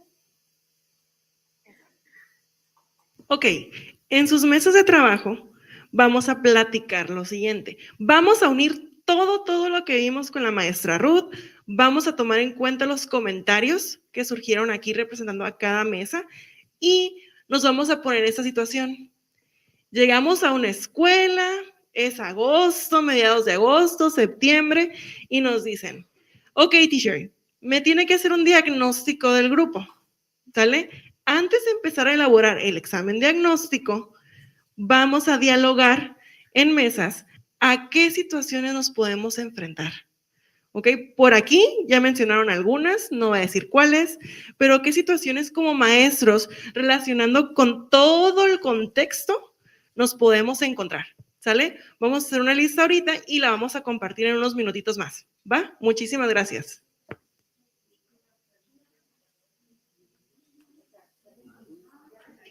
Recuerden todo lo que han pasado y anótenme todo por ahí.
escojan a un representante por mesa para el que sea que nos comparta la lista, ¿sale?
Va, muy bien. Vamos a retomar entonces la actividad, ¿sale? Aquí en esta mesa, ¿ya tienen algún integrante que lo represente? ¿Un valiente y una valiente? Ah, ok. Va, escuchamos a Saida entonces.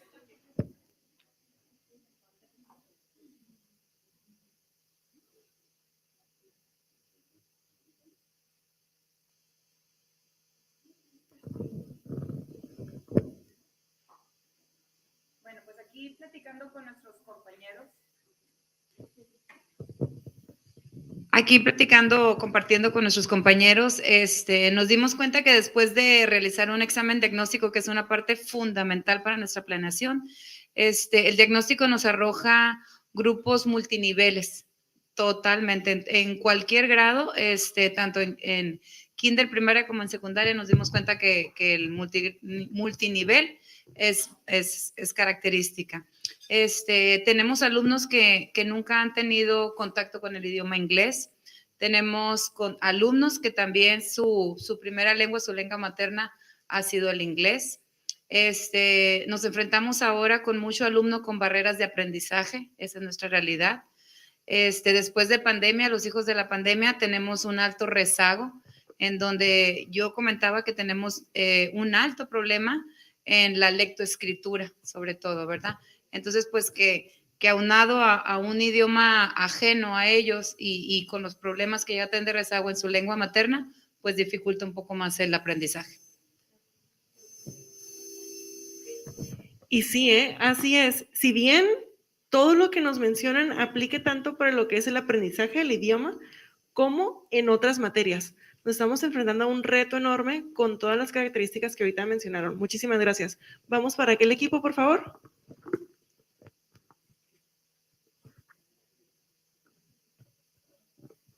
Pues igualmente que mi compañera aquí platicamos y también la misma situación con respecto al rezago. Los niños niños con autismo, Asperger, la lectoescritura. Y esto no nada más implica primero y segunda, realmente analizando bien, yo que doy cuarto, quinto y sexto, hasta los más grandes, cuarto, quinto y sexto. Y si hay este rezago, pues obviamente los niños no pueden leer propiamente, ni mucho menos pues entender. Eso es uno. También estuvimos comentando sobre el apoyo con respecto al uso de materiales, porque durante el ciclo escolar nos da una determinada monto de copias, por ejemplo, y no podemos exceder a ese monto de copias. Entonces, si no tenemos ese apoyo, pues también es otra cuestión que nos enfrentamos. Esa es una. La barrera pues del lenguaje, que de pronto a veces los papás pues no quieren también como que un poquito el apoyo, esa es otra cuestión.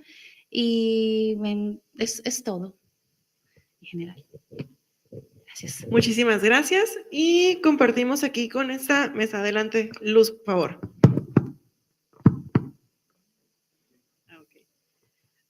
Pues junto con mis compañeros decidimos que también el diagnóstico grupal nos enseña o arroja el contexto de los alumnos, que es también muy importante, las habilidades que manejan ellos, las áreas de oportunidad que ellos tienen, si cuenta con alguna dificultad o algún problema de aprendizaje, las barreras de aprendizaje que también tienen, y algo muy importante, el estado socioemocional, que también tenemos que tener en cuenta para así poder adecuar nuestras actividades y dar una mejor educación, brindar un mejor aprendizaje.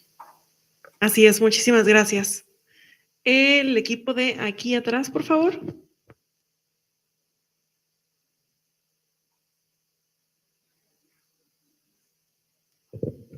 Muy bien, aquí nosotros discutimos y llegamos a la conclusión de que el problema que nos podemos encontrar haciendo un examen de diagnóstico, pues es más que nada la apatía hacia el examen. O sea que a veces los estudiantes pueden decir comentarios de, ay, voy a hacerlo, pero ni lo entiendo, o ay, me da igual. Entonces, eso es un problema también. También, por ejemplo, la falta de práctica y se les, pues, olvida lo que han aprendido. Entonces, es importante, siempre como maestros hay que decirles que, cerrando el ciclo, que nunca se les olvide dedicarle un tiempecito a lo que estemos estudiando para que el próximo año, si les preguntan algo, pues saber contestar a lo que nos preguntan, ¿verdad?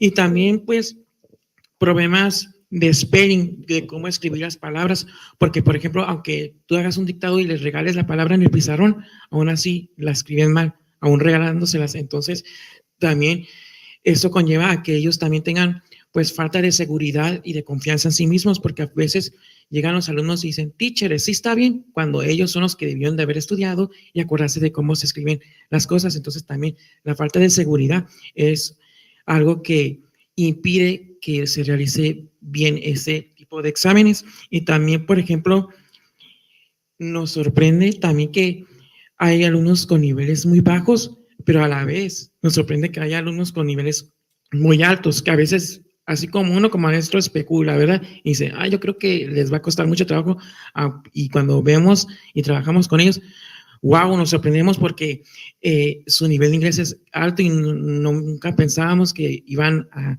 entender todo lo que les estamos explicando, ¿verdad? Y por último, pues como han dicho algunos de mis compañeros maestros, pues los niños con necesidades educativas especiales que nunca se deben de olvidar, porque pues sabemos que se les dificulta muchísimo, unos más que otros, ¿verdad? Algunas de las cosas del aprendizaje. Así es, muchas gracias. Adelante, por favor. Quisiera agregar algo más, que yo creo que no se les puede hacer una evaluación diagnóstico porque no damos clase en el año, durante todo el año. Se interrumpe, no nos contratan hasta abril. Entonces, todo lo que los niños adquirieron de septiembre a diciembre se pierde hasta que llegamos a abril. Entonces, esa es una interrupción que ¿cómo los niños van a avanzar? Se interrumpe. Si lograron un poquito este tiempo, paramos 3 meses y los niños es volver a empezar en abril. Pues por eso yo realmente en el examen diagnóstico no me gustó mucho. Porque ¿qué les voy a evaluar si no llevamos un año consecutivo, corrido? Es mi opinión. Muy bien, muchísimas gracias. Voy a compartir el micrófono por acá. Perfecto, perfecto, gracias.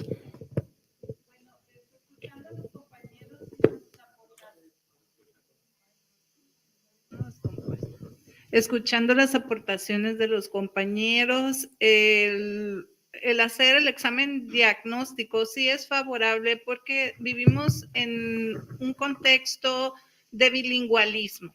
A veces vemos a los niños en el aula que hablan inglés, pero ellos no manejan estructura. Si ya los ponemos a hacer un ejercicio, no digo en una generalidad, pero sí me han tocado los casos de que ellos no saben aplicar lo que es la estructura de la gramática. Entonces, yo sí encuentro favorable para entonces tratar de hacer las clases de una forma homóloga. Ahora, como recursos para el docente en los planteles, si se pudiera gestionar que se les facilitara el proyector para el apoyo visual y de los listening en el internet, porque ellos necesitan esa exposición. Su único contexto quizás donde ellos van a estar es exponiéndose al lenguaje y pues se debe de aprovechar la fase de desarrollo que ellos llevan, porque bien se sabe que los niños chiquitos aprenden como una esponja. Al llegar a los 12 años, ya va a disminuir, porque el alumno ya tiene otra forma de analizar, ya tiene otra forma de discernir y ya no va a aprender igual. Entonces, hay que aprovechar esa fase para nutrirlos y pues buscar también las oportunidades de donaciones, de libros, hacer kermeses a lo mejor para obtener recursos para los teachers. Si no hay recursos de enero a abril, pues a lo mejor, ¿saben qué? Vamos a hacer una kermés para que se formen fondos, que sea autosustentable.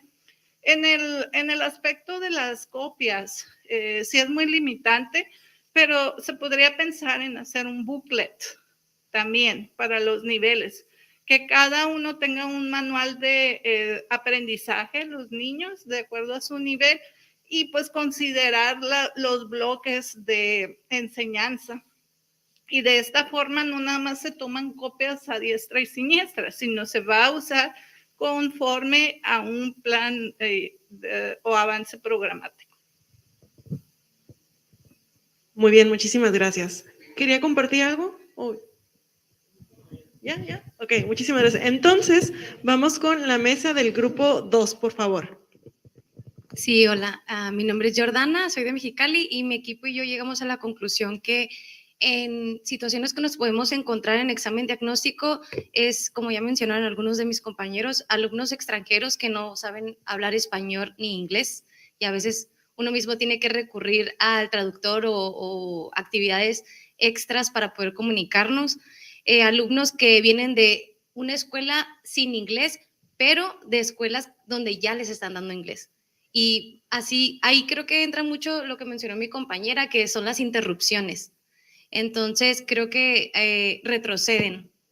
Y tenemos también los alumnos con una condición especial. Y aquí entran, la verdad, los que ya están diagnosticados como los que no, y que apenas vienen a diagnosticarse entrando a esto. Y pues la situación actual, que es pandemia, en donde carecen mucho de habilidades sociales, en socioemocional, y pues que les afecta mucho en reglas como en instrucciones y en su seguridad, que más porque no sepan o duden, es porque les da miedo o no se sientan seguros. Así es, muchísimas gracias. Y bien, tomando todas esas ideas que compartieron y por la cual estoy totalmente de acuerdo en todas, volvemos a lo mismo, la enseñanza y sus diferentes contextos, ¿no? Hay escuelas en las que no van a estar batallando, hay estados en los que sí, en los que no, pero todo lo que comentaron se debe tomar en cuenta siempre para lo que es la enseñanza. Ya sea en este caso el idioma inglés o en sí, hablando de educación primaria para cualquier materia. ¿Va? Muy bien, entonces muchísimas gracias. Entonces vamos a la siguiente diapositiva, por favor. Bueno, ahora, pensando en esos grupos bellos, esos niños, esos adolescentes inquietos que todos tenemos, que nos alegran los días o nos sacan canas verdes, quiero que vean esas dos imágenes. ¿Qué pueden, imagínense sus alumnos, vean a los minions, vean a los niños? ¿Qué encuentran que se puedan compartir entre las dos imágenes o qué diferencias? Yo veo los minions y pienso, pues todos son amarillos, pero no todos son iguales, ¿ok? ¿Por acá? Bueno, la primera semejanza, creo yo que a pesar de que parecen iguales, tienen diferentes formas de pensar. Hay diversidad de pensamiento. Excelente. Sí, podemos ver a todos los minions iguales, pero son diferentes, diferencias de pensamiento. Muy bien. ¿Alguien más? Por acá, a ver, en esta mesa, por favor, maestro, ¿me apoya? Voluntarios. El que participe se gana una paleta. El que participe sale temprano, vamos. Pues coincido con mi compañero, igual cada quien tiene su forma de pensar. Igual es divertirse, a lo mejor, pues acá los niños se ven felices menos uno, pero quizá él así se exprese. Entonces tiene que ver también el pensar, el actuar de cada persona. Pero más que nada yo creo que es la felicidad, porque todos al final de cuentas se ven contentos, como en algo que sí aprovecharon, que están muy contentos. Bueno, y tomando en cuenta eso, perdón, adelante por favor. No, nada más sería participativos. Yo los veo a ellos emocionados y participativos, que todos quieren participar. Excelente, muchísimas gracias. Bueno, y tomando en cuenta esas opiniones sobre los minions en esa mesa, ¿cómo lo podemos aterrizar, maestro, con sus alumnos?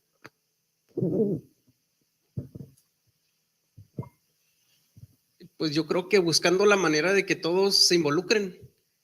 Por ejemplo, ahí están felices, a lo mejor estamos haciendo algo bien. Bueno, algo hicieron bien, quizá alguna actividad, o quizá logramos integrar a la persona que casi no participa y ahora sí está participando. Pero yo creo que es buscar una manera para poder involucrar a todos. Muchísimas gracias. Entonces, aquí en esta mesa, por favor, adelante.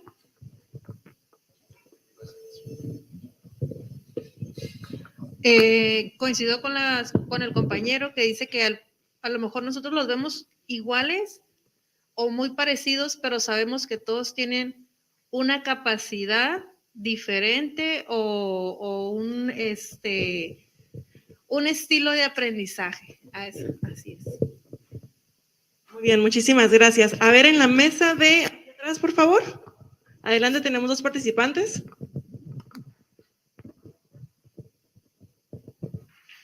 Yo digo que en la primera, en los minions, pues yo lo veo como que se caracteriza más en la conducta del desorden, y igual en los niños, pero también pues se puede mejorar. Pero en los dos lados, lo que remarca en los dos lados es el entusiasmo de decir yo quiero, aunque es como que se amontonan, pero aunque se amontonen y digan en desorden yo quiero participar, pues nos emociona, nos da felicidad, pero pues hay que decirles que no hagan tanto desorden, pero qué bueno que participan. El entusiasmo. Muchísimas gracias. Yo al contrario, yo en los millions, ¿se llama? Minions, ok. Yo los veo como mi clase regular. ¿Por qué? Porque mientras unos los tengo que bajar la mano, porque están que quieren participar. Están otros, como el de en medio, de enfrente, que él no quiere. Él se está escondiendo. Entonces, hay unos que participan de más, hay otros que voltean para otro lado para que no les pregunte. Y hay otros que no ponen atención, o que no simplemente les vale. No, está aprendido. Entonces, yo los veo diferentes, como los que realmente un salón de clases es. El más participativo, el que menos quiere participar, el que se esconde, el shy, el tímido. ¿Ok? En los otros, pues sí, todos están alegres, felices y participativos. ¿Ok? Muy bien, muchas gracias. pasamos esta vez a participación y me devuelvo para allá, ¿sale? Va. Ok, pues en las dos imágenes se pueden representar pues diferentes personalidades, así como físicas, tanto como de manera como en la psique también. Y pues creo que las dos imágenes representan también una manera como muy lúdica, ¿no? De presentarse. Y pues aunque son como físicamente diferentes o internamente, al final hay un mismo objetivo, ¿no? Un mismo fin, que también ahí me parece interesante que se maneja como en grupos. Entonces, a pesar de que son distintos, también es una manera también muy unida como de poder representarlos, ¿no? Muy bien, muchas gracias. Déjenme llevar el micrófono para acá.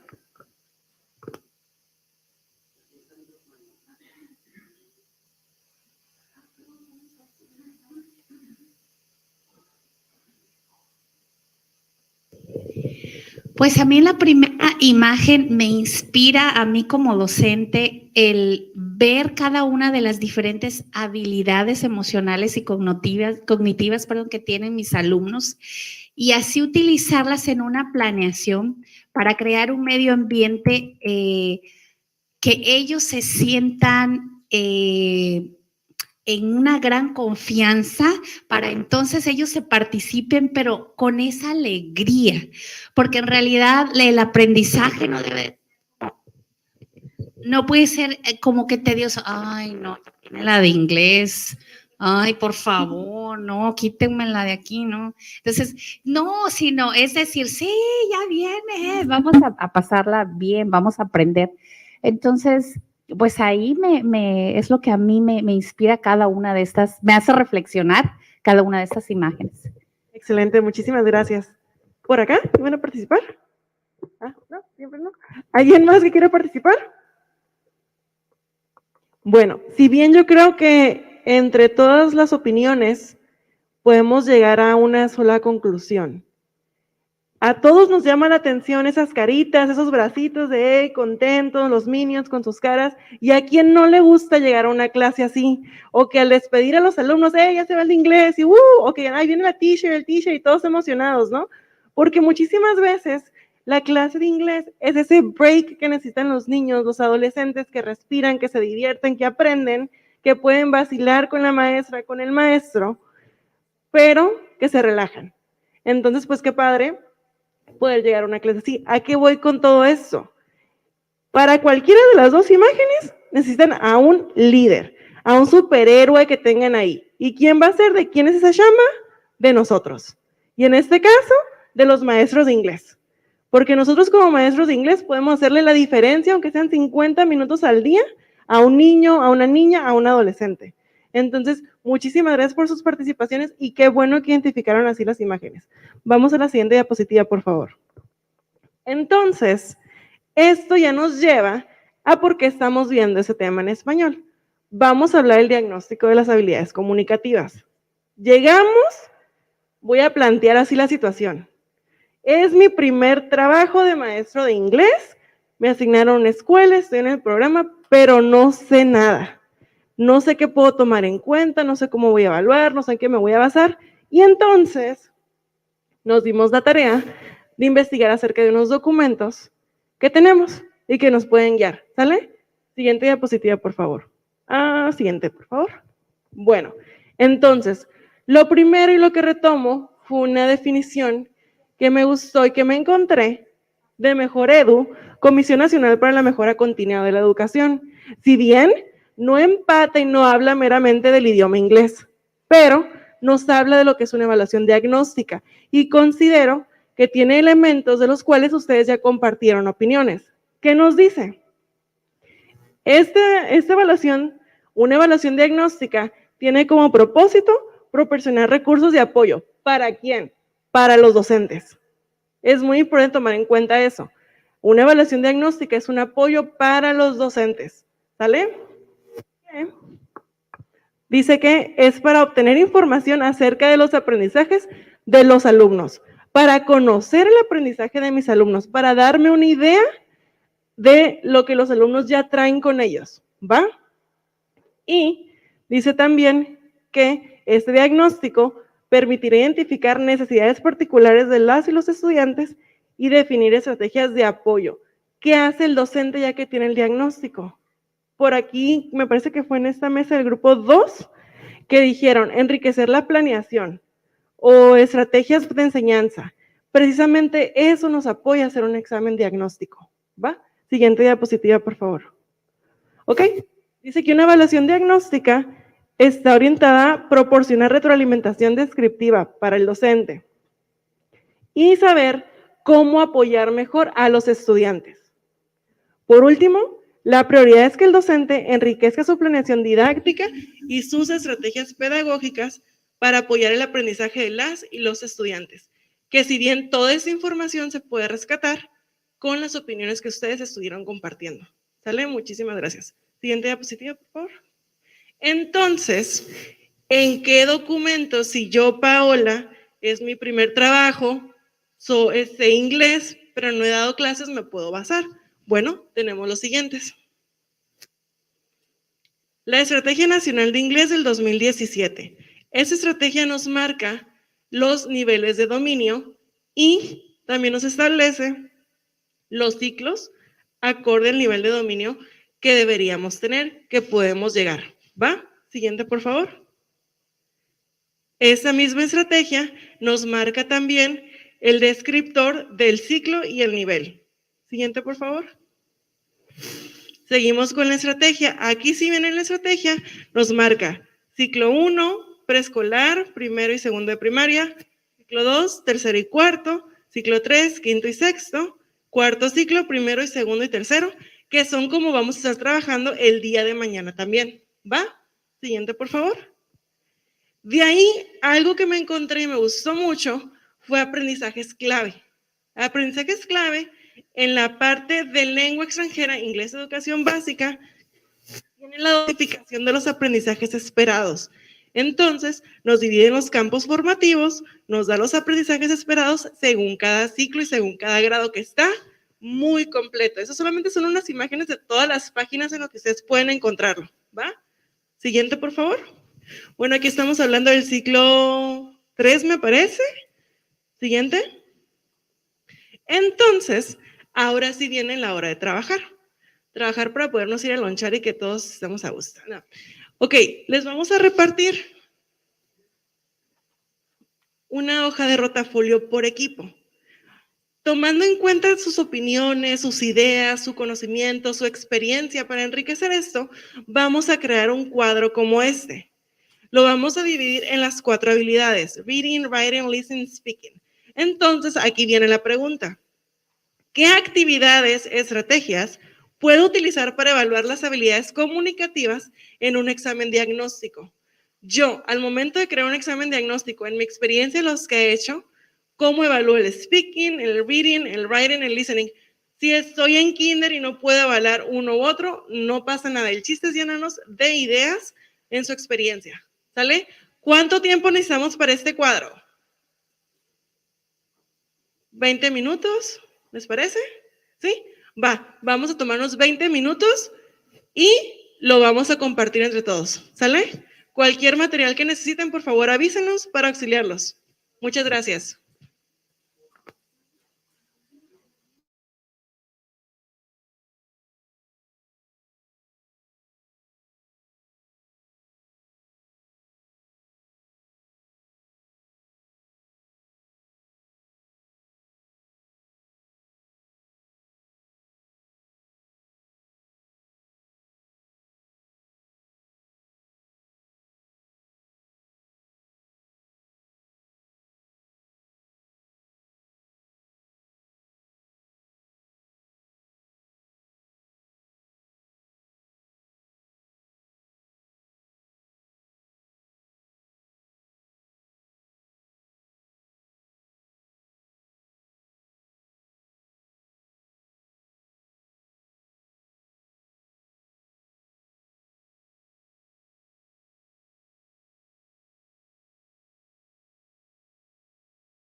como se dice por ahí, información que cura. En sus mesas hay materiales, ¿sale? Puede haber libros, rompecabezas, memoramas, diferentes materiales. Esos materiales, de momento los pueden poner por a un ladito, pero el día de mañana los vamos a utilizar para que los dejen tal cual en las mesas, porque eso van a ser las mesas de trabajo para el día de mañana, ¿sale? Y de manera individual, se les regalaron unos paquetitos de parte del programa Proni. Esos son individuales, se los pueden llevar, ¿sale? Pero el material sí les encargamos, porfa, que lo dejen ahí para utilizarlo el día de mañana, ¿va? Muchísimas gracias. Ahora sí, continuamos.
Hola, hola, estamos aquí leyendo los mensajes por el chat. Muchísimas gracias por sus aportaciones y vamos a estar dando respuesta a las preguntas que nos hagan. Y está suave porque lo podías observar y considerar.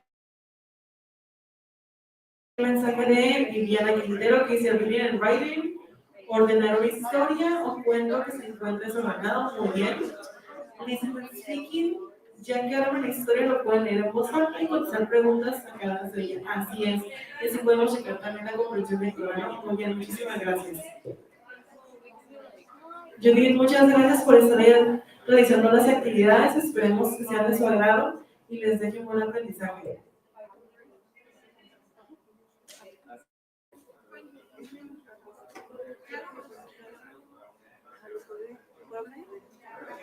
Mariela Barraza, muchas gracias por tu comentario. Dice: creo que todo depende de cada grado. Así es.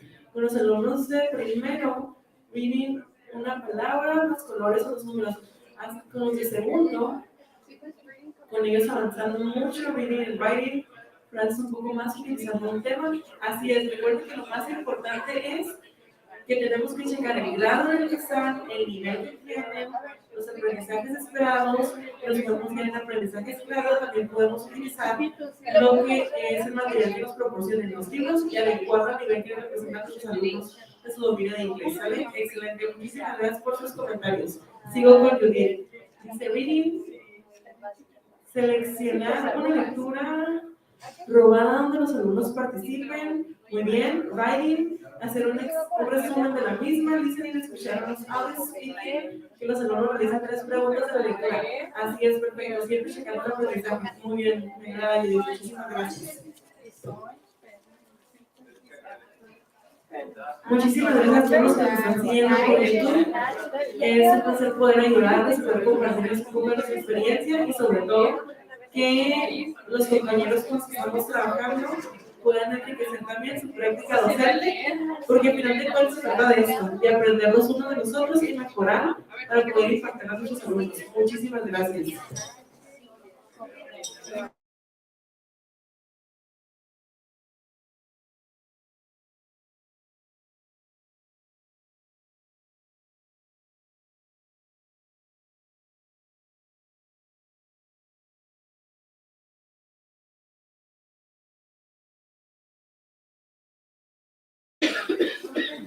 Elena nos comparte que reading a short text, muy bien. Writing, answering open questions, excelente. Listening a CD and complete the missing word or answer.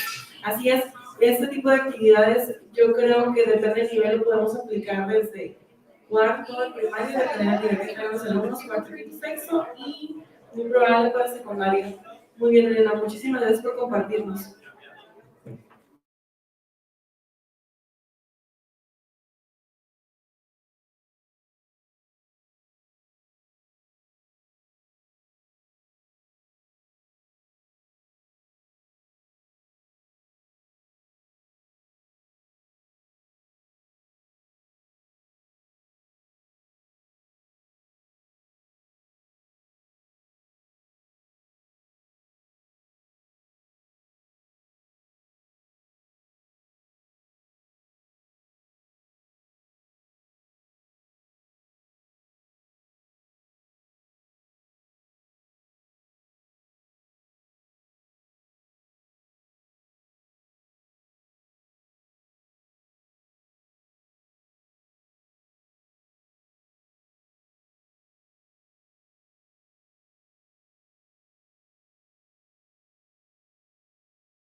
A ver, vamos a hacer un comentario. Reading instructions of the diagnostic test without teacher's help. Excelente.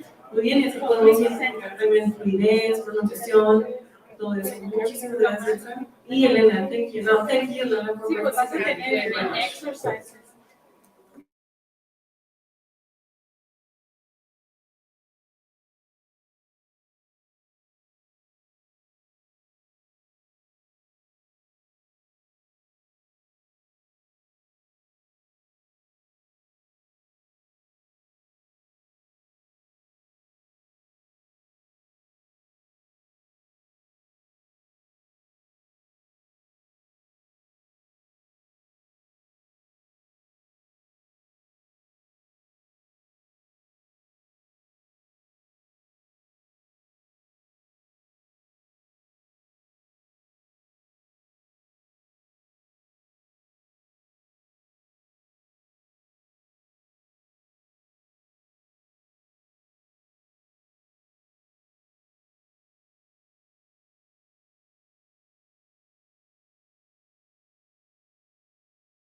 Okay, so then let's get ready. ¿Listo? Vamos a continuar con la actividad, ¿sale? Entonces, ¿escojo o hay algún equipo voluntario? ¿No? Venga, muy bien. Vamos con el equipo que es el grupo número 1. Que es el equipo amarillo, muy bien.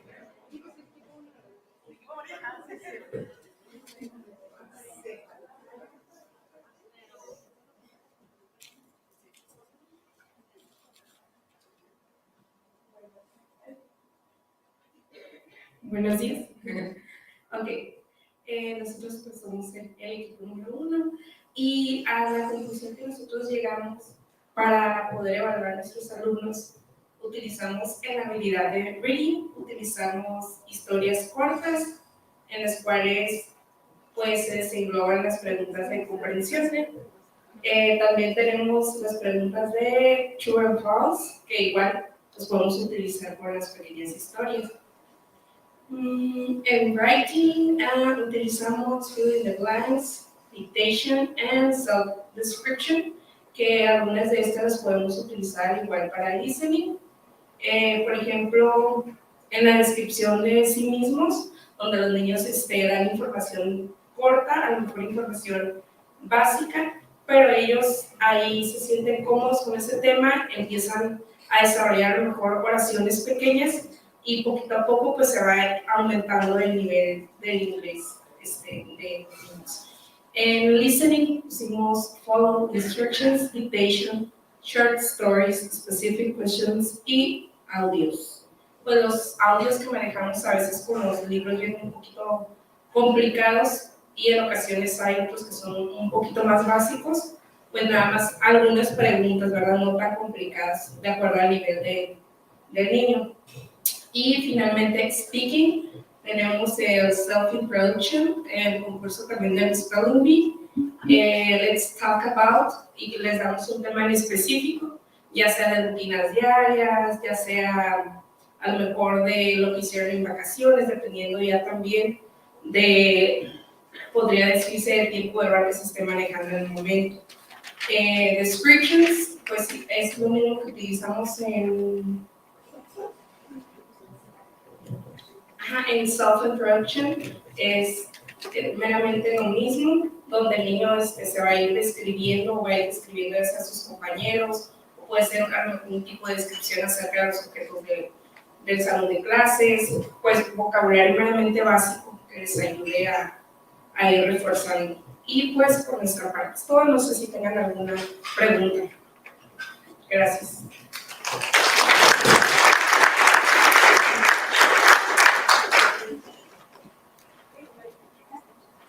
¿Tienen ya el grupo número 2?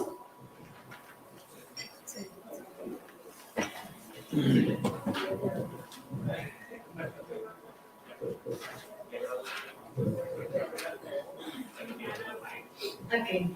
Hola, pues nosotros somos el equipo número 2 y pusimos en Reading, Sequence Reading Comprehension, en donde se puede usar una historia corta o larga dependiendo del nivel. Nosotros utilizamos el ejemplo de 4º grado, pero igual se puede aplicar también para preescolar, que sería leerles una historia y que ellos ordenen las secuencias de lo que creen o suponen que ya pasó o que va a pasar. Igual, para niños más grandes, pues ya se ha escrito, ¿no? Que ellos lo lean y ellos deduzcan qué va primero, qué va después. En writing pusimos complete sentences with vocabulary, en donde igual le ponemos una parte de texto a los niños que ya saben leer para que ellos la ordenen. Y pues en caso también de niños más pequeños, generalizamos, pero también en caso de niños más pequeños, también sería leerles la historia o decírselas oralmente para que ellos participen. Y en listening pusimos following instructions. En esto ya sea cosas muy básicas dentro del salón de clase, como cerrar la puerta o pararnos, sentarnos. En este caso yo con mis niños de preescolar lo he aplicado en la forma cuando los activo. que les digo, touch your head, pero yo me toco el estómago. Y así para que ellos despierten y ver qué tanto están comprendiendo, siempre y cuando la primera vez lo haga de forma correcta. Ya después es cuando ya se los revuelvo para que ellos, no, es cabeza o algo así. Y en speaking pusimos el about me, en donde hablan los alumnos y se describen, o ya sea que se presenten. ¿Sí? ¿Algo más que quiera agregar mi equipo? Sería todo.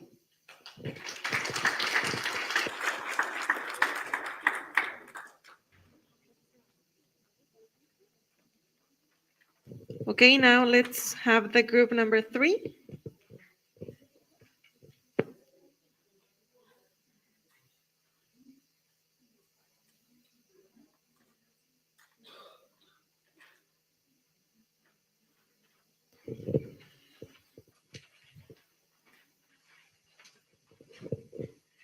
Bueno, pues nosotros somos el grupo 3 y nos toca aquí, pues, sabemos que todos tenemos que evaluar las 4 habilidades del idioma inglés, que son reading, writing, speaking and listening. Y bueno, como por primer punto en reading, tenemos para evaluar, por ejemplo, la estrategia de identify keywords, text comprehension, identify main idea of a text, of course.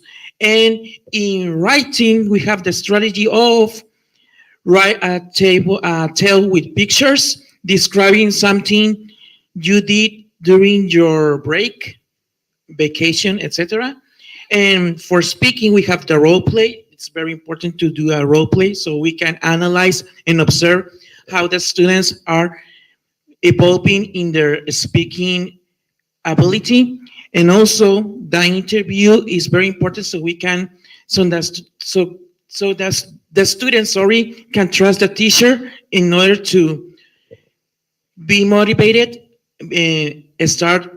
be excited by learning the English subject in this case. And also the survey. And last but not least, we have the listening. In the listening, we have the strategies. First, filling the gaps, which means some people call them filling the blanks. And the last is play videos and answer the questions about a video or a song so the students can be motivated to first listen and watch and then tell the teacher what do you think the video or song is about, and so they cannot be very shy by participating in the official class, if I say so like that. So these are the strategies that we think of to evaluate reading, writing, speaking, and listening in this group. Thank you.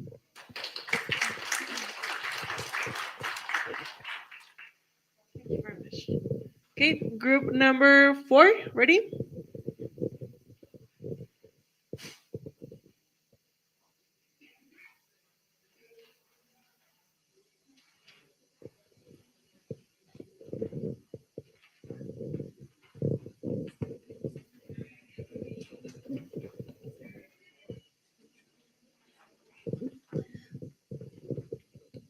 Okay, because we got a different types of level, we decided to take, which is just from first to 3rd grade. And in reading,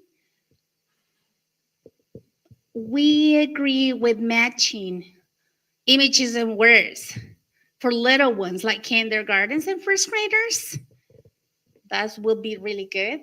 And listening is following instruction using simple games like the one that we all know, like Simon says, touch your head. So they are, of course, listening. They're applying a listening skill. And in writing, dictation, we can say number and the students will write the numbers or colors or shapes. It depends. And missing letters too. We can take certain vocabulary or part of the vocabulary, and they will, of course, complete the vocabulary. And speaking, singing songs, that especially for little ones, they may be a little bit shy. If we start singing, right away they start singing with us. So that's our strategies that we decided. Thanks.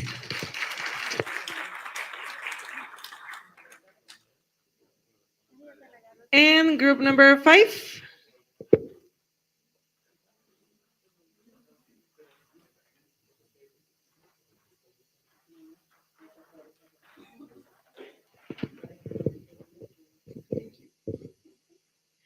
Buenas tardes.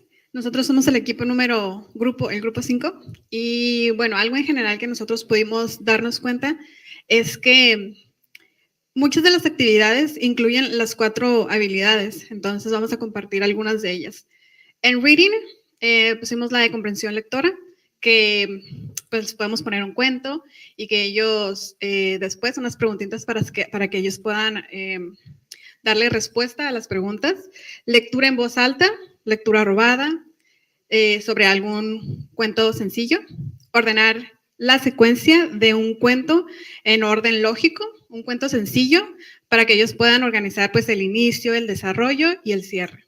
En el apartado de writing, nosotros escribimos preguntas clave, dictado sobre el vocabulario que hayamos visto en el mes o en la semana, un pequeño dictado para que ellos escriban y completa la oración. En el caso de secundaria, pues ya es un poquito más de gramática, entonces sí identificar que los alumnos pongan la palabra correcta en la oración correcta.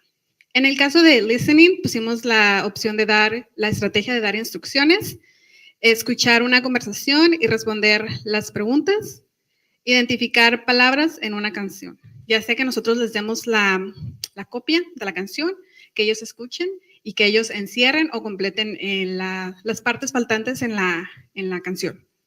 Y en la parte de speaking, una entrevista sencilla a los alumnos, un examen oral, creación de diálogos, que ellos elaboren el diálogo y luego pasar al frente a realizar la conversación con sus compañeros. Creo que eso también entra en la de writing and speaking.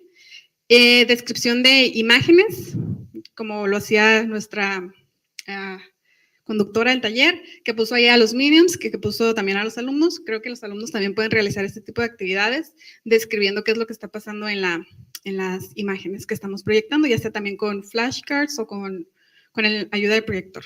Gracias.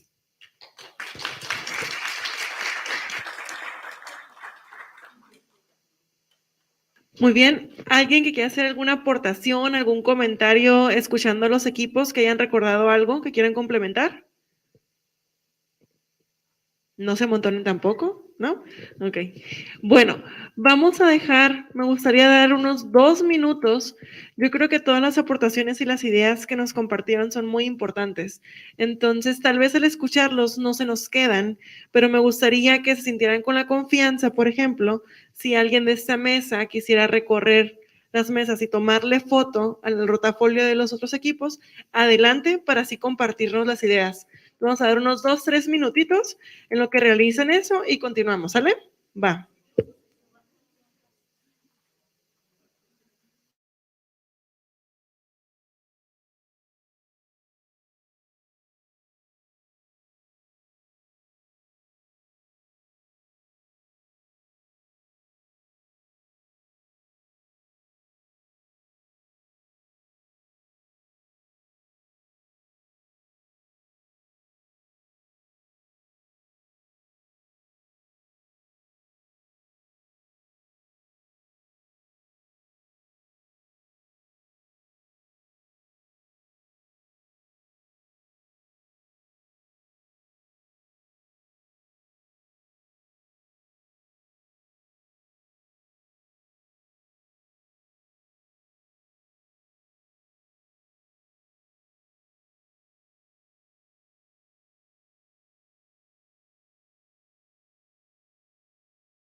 Por allá veo que se están tomando fotos, adelante. Evidencia del trabajo arduo que hemos hecho hoy, muy bien. Ok, entonces, para cerrar este tema, dudas, preguntas, comentarios, ¿cómo se sienten? ¿Qué les ha parecido? ¿Han trabajado mucho? ¿Quieren que sigamos trabajando? Si dicen que sí, ya entendí la señal, muy bien. Muchísimas gracias. Bueno, pues miren, hoy compartimos un poco entre lo que nos habló la maestra Ruth, entre lo que vimos del diagnóstico, del material que podemos utilizar, entre lo que ustedes nos compartieron acerca de su experiencia, esta actividad también, de qué actividades, vaya, podemos utilizar al momento de realizar un examen diagnóstico. Entonces, tomando en cuenta todo lo que hemos visto el día de hoy, ahora sí, we're going to work in your chart. The one that you wrote, the one that you have with teacher Ruth. So we're going to use it now. So, teacher Ruth.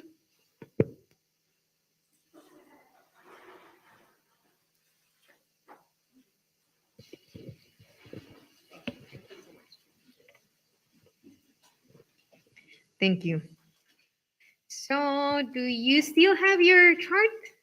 Yes, excellent. So it's time to take it out. And now we're going to fill in the third column. We're going to write whatever you learned today. It could be from your team, your group in the table you're sitting in. It could be from someone who spoke here, who shared information. It could be from teacher Paola, from me. Okay? Whatever you learned or you think you learned, or maybe something that you, well, this is very common. Actually, I always tell my students, sometimes we think that we don't know, but we know more than what we think. Yes? No? Yo como digo una cosa, digo otra. No.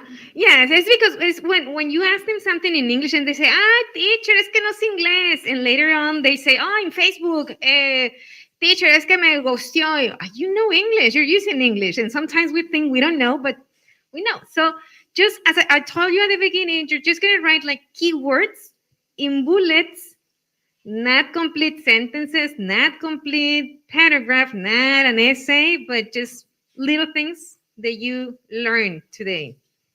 I'll give you 3 minutes.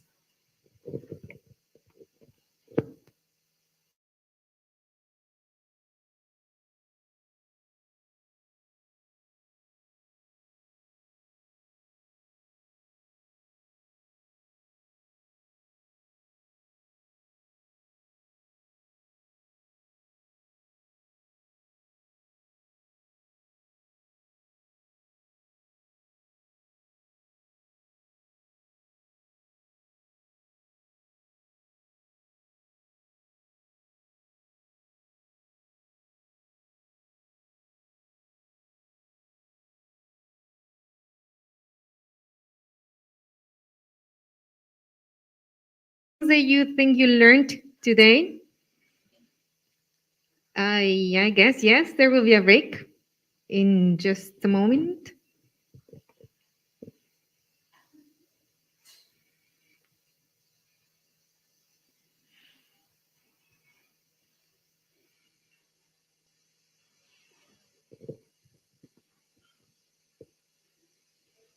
Just one little thing with a bullet. Because everybody's going to tell me one thing. So that's why it has to be a little bit short.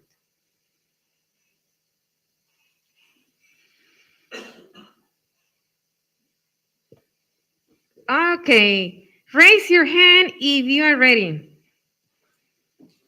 If you're ready. Raise your hand. Okay. Raise your hand if you are not ready. And the others? Raise your hand if you're ready. Raise your hand if you're not ready. If you are not ready. Raise your hand if you are here. Oh my God, okay, yes. All right, so we're going to begin, and it's going to be one by one. So tell us something that you learned today, right? Very quickly. Moving. We begin with teacher Anna Jelly, that's true. I wrote in what I learned today the difference in acquisition and decision. I learned ideas to evaluate my students. How give support my student who need it. Different learning strategies. Diagnostic is more important than I thought. I learned to listen to others' opinion. Every opinion is an opportunity to grow. Class management and activities, new ideas for my class. I would go for a review of strategies for the 4 skills: writing, speaking, reading, and listening. I learned diagnostic strategies and the importance of the use of the first language in the classroom. The fact that we share similarities in the diagnostic test and the importance of the diagnostic test. And I think. For me, that every class is different. I learned how to apply new strategies. New strategies and different ways to apply knowledge. Thank you very much. And we continue here. You have a microphone? Yes, you can start.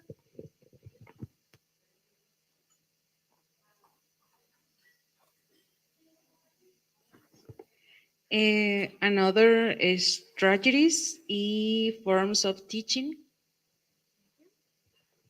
Ideas to apply a diagnosis. I learned the use of the first language as an intervention for explaining the second language. First language interference as a tool to teach.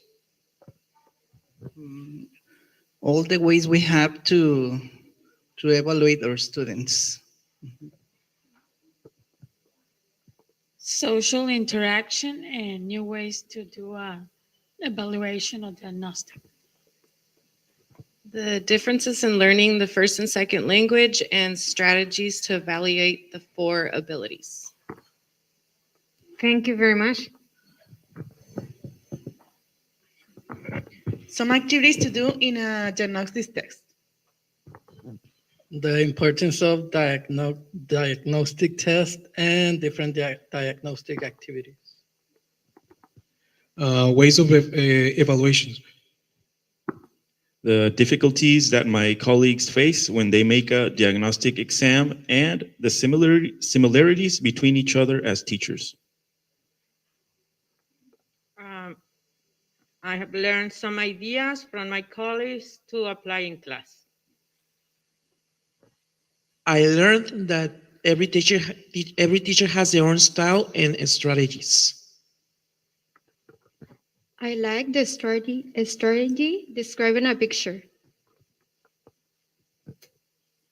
Thank you. And we have group 4. Yes, please.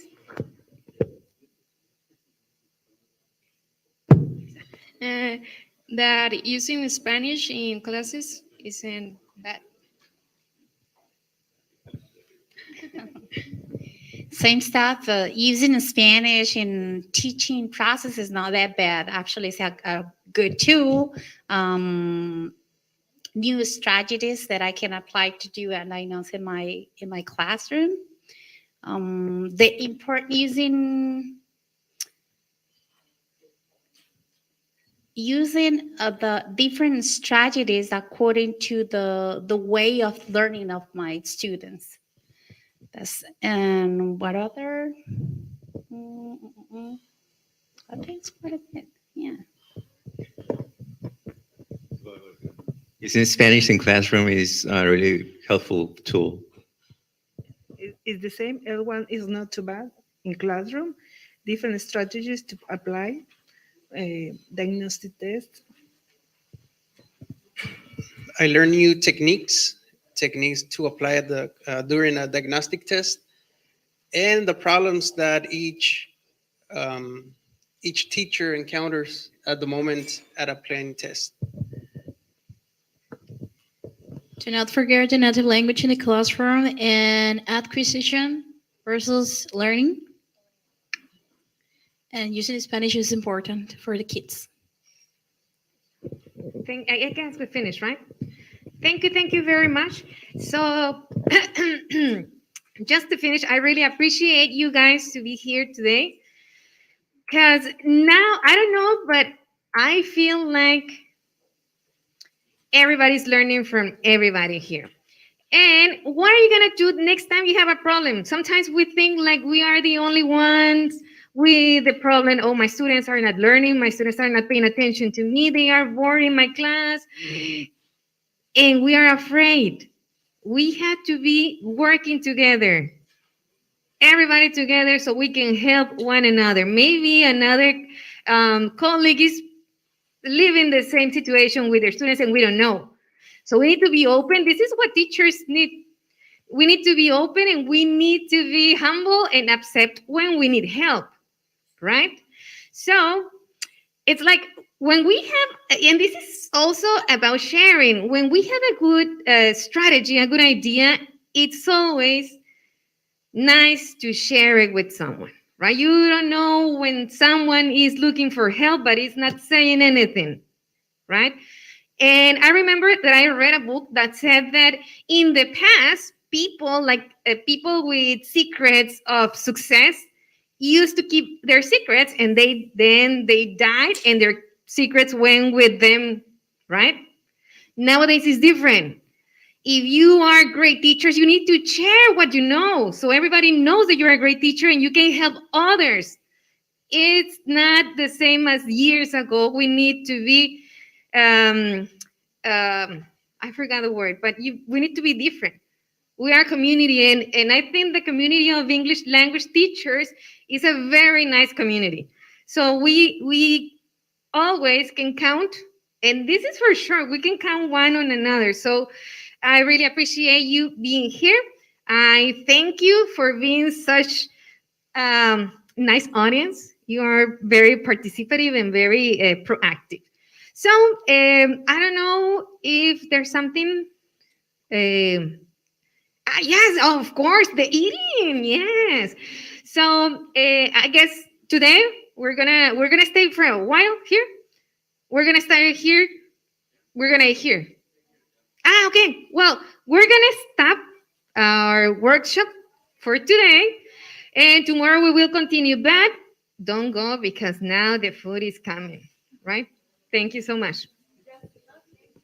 Just a friendly reminder, remember that we need to keep the material on the tables because we're going to use it tomorrow. Okay, so the markers, the ones that is brownie over there, they are totally yours, but we're going to use the material for tomorrow. And as teacher Ruth said, thank you for being here. We really appreciate all your participation, and we are really enjoying having a good time with you. So we hope you're having a great time with us too. And well, let's have lunch then. Thank you very much, everyone.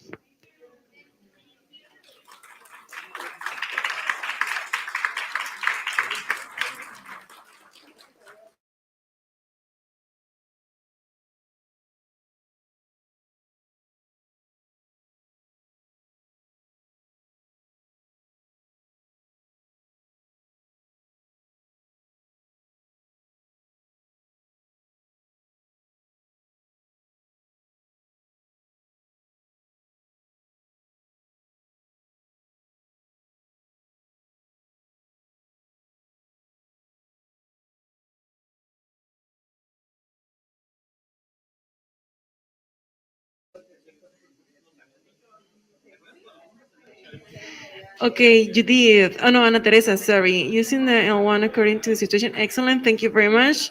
Elena, I refreshed my mind. Thank you very much. No, thank you for participating, Elena. Thank you very much. Judith, I learned how to use the four aspects of the language and them to diagnose exam. Excellent. Thank you very much, Judith, for sharing.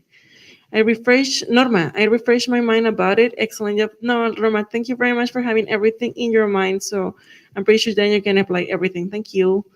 Judith, I learned how to use the four aspects of the language in the exam. Thank you very much. Abraham, I have learned how to adapt myself to my students.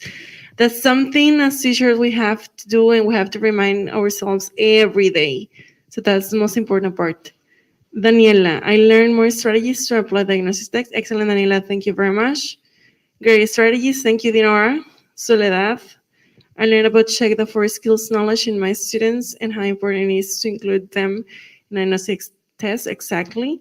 Also use it on one of my in my classes sometimes to engage students learning. Perfect. So I'm pretty sure you're gonna help the same your students. Ana Maria, thank you, thank you. Ana Teresa, thank you. Elena, thank you. See you tomorrow. See you tomorrow, Elena. And thank you for sharing this information in this workshop. Thank you for being here and having us with you. Elena, see you. See you tomorrow. Lola, thank you. Thank you, everyone. We really appreciate that you have been participating via the chat. Thank you very much, and we'll see you tomorrow, guys.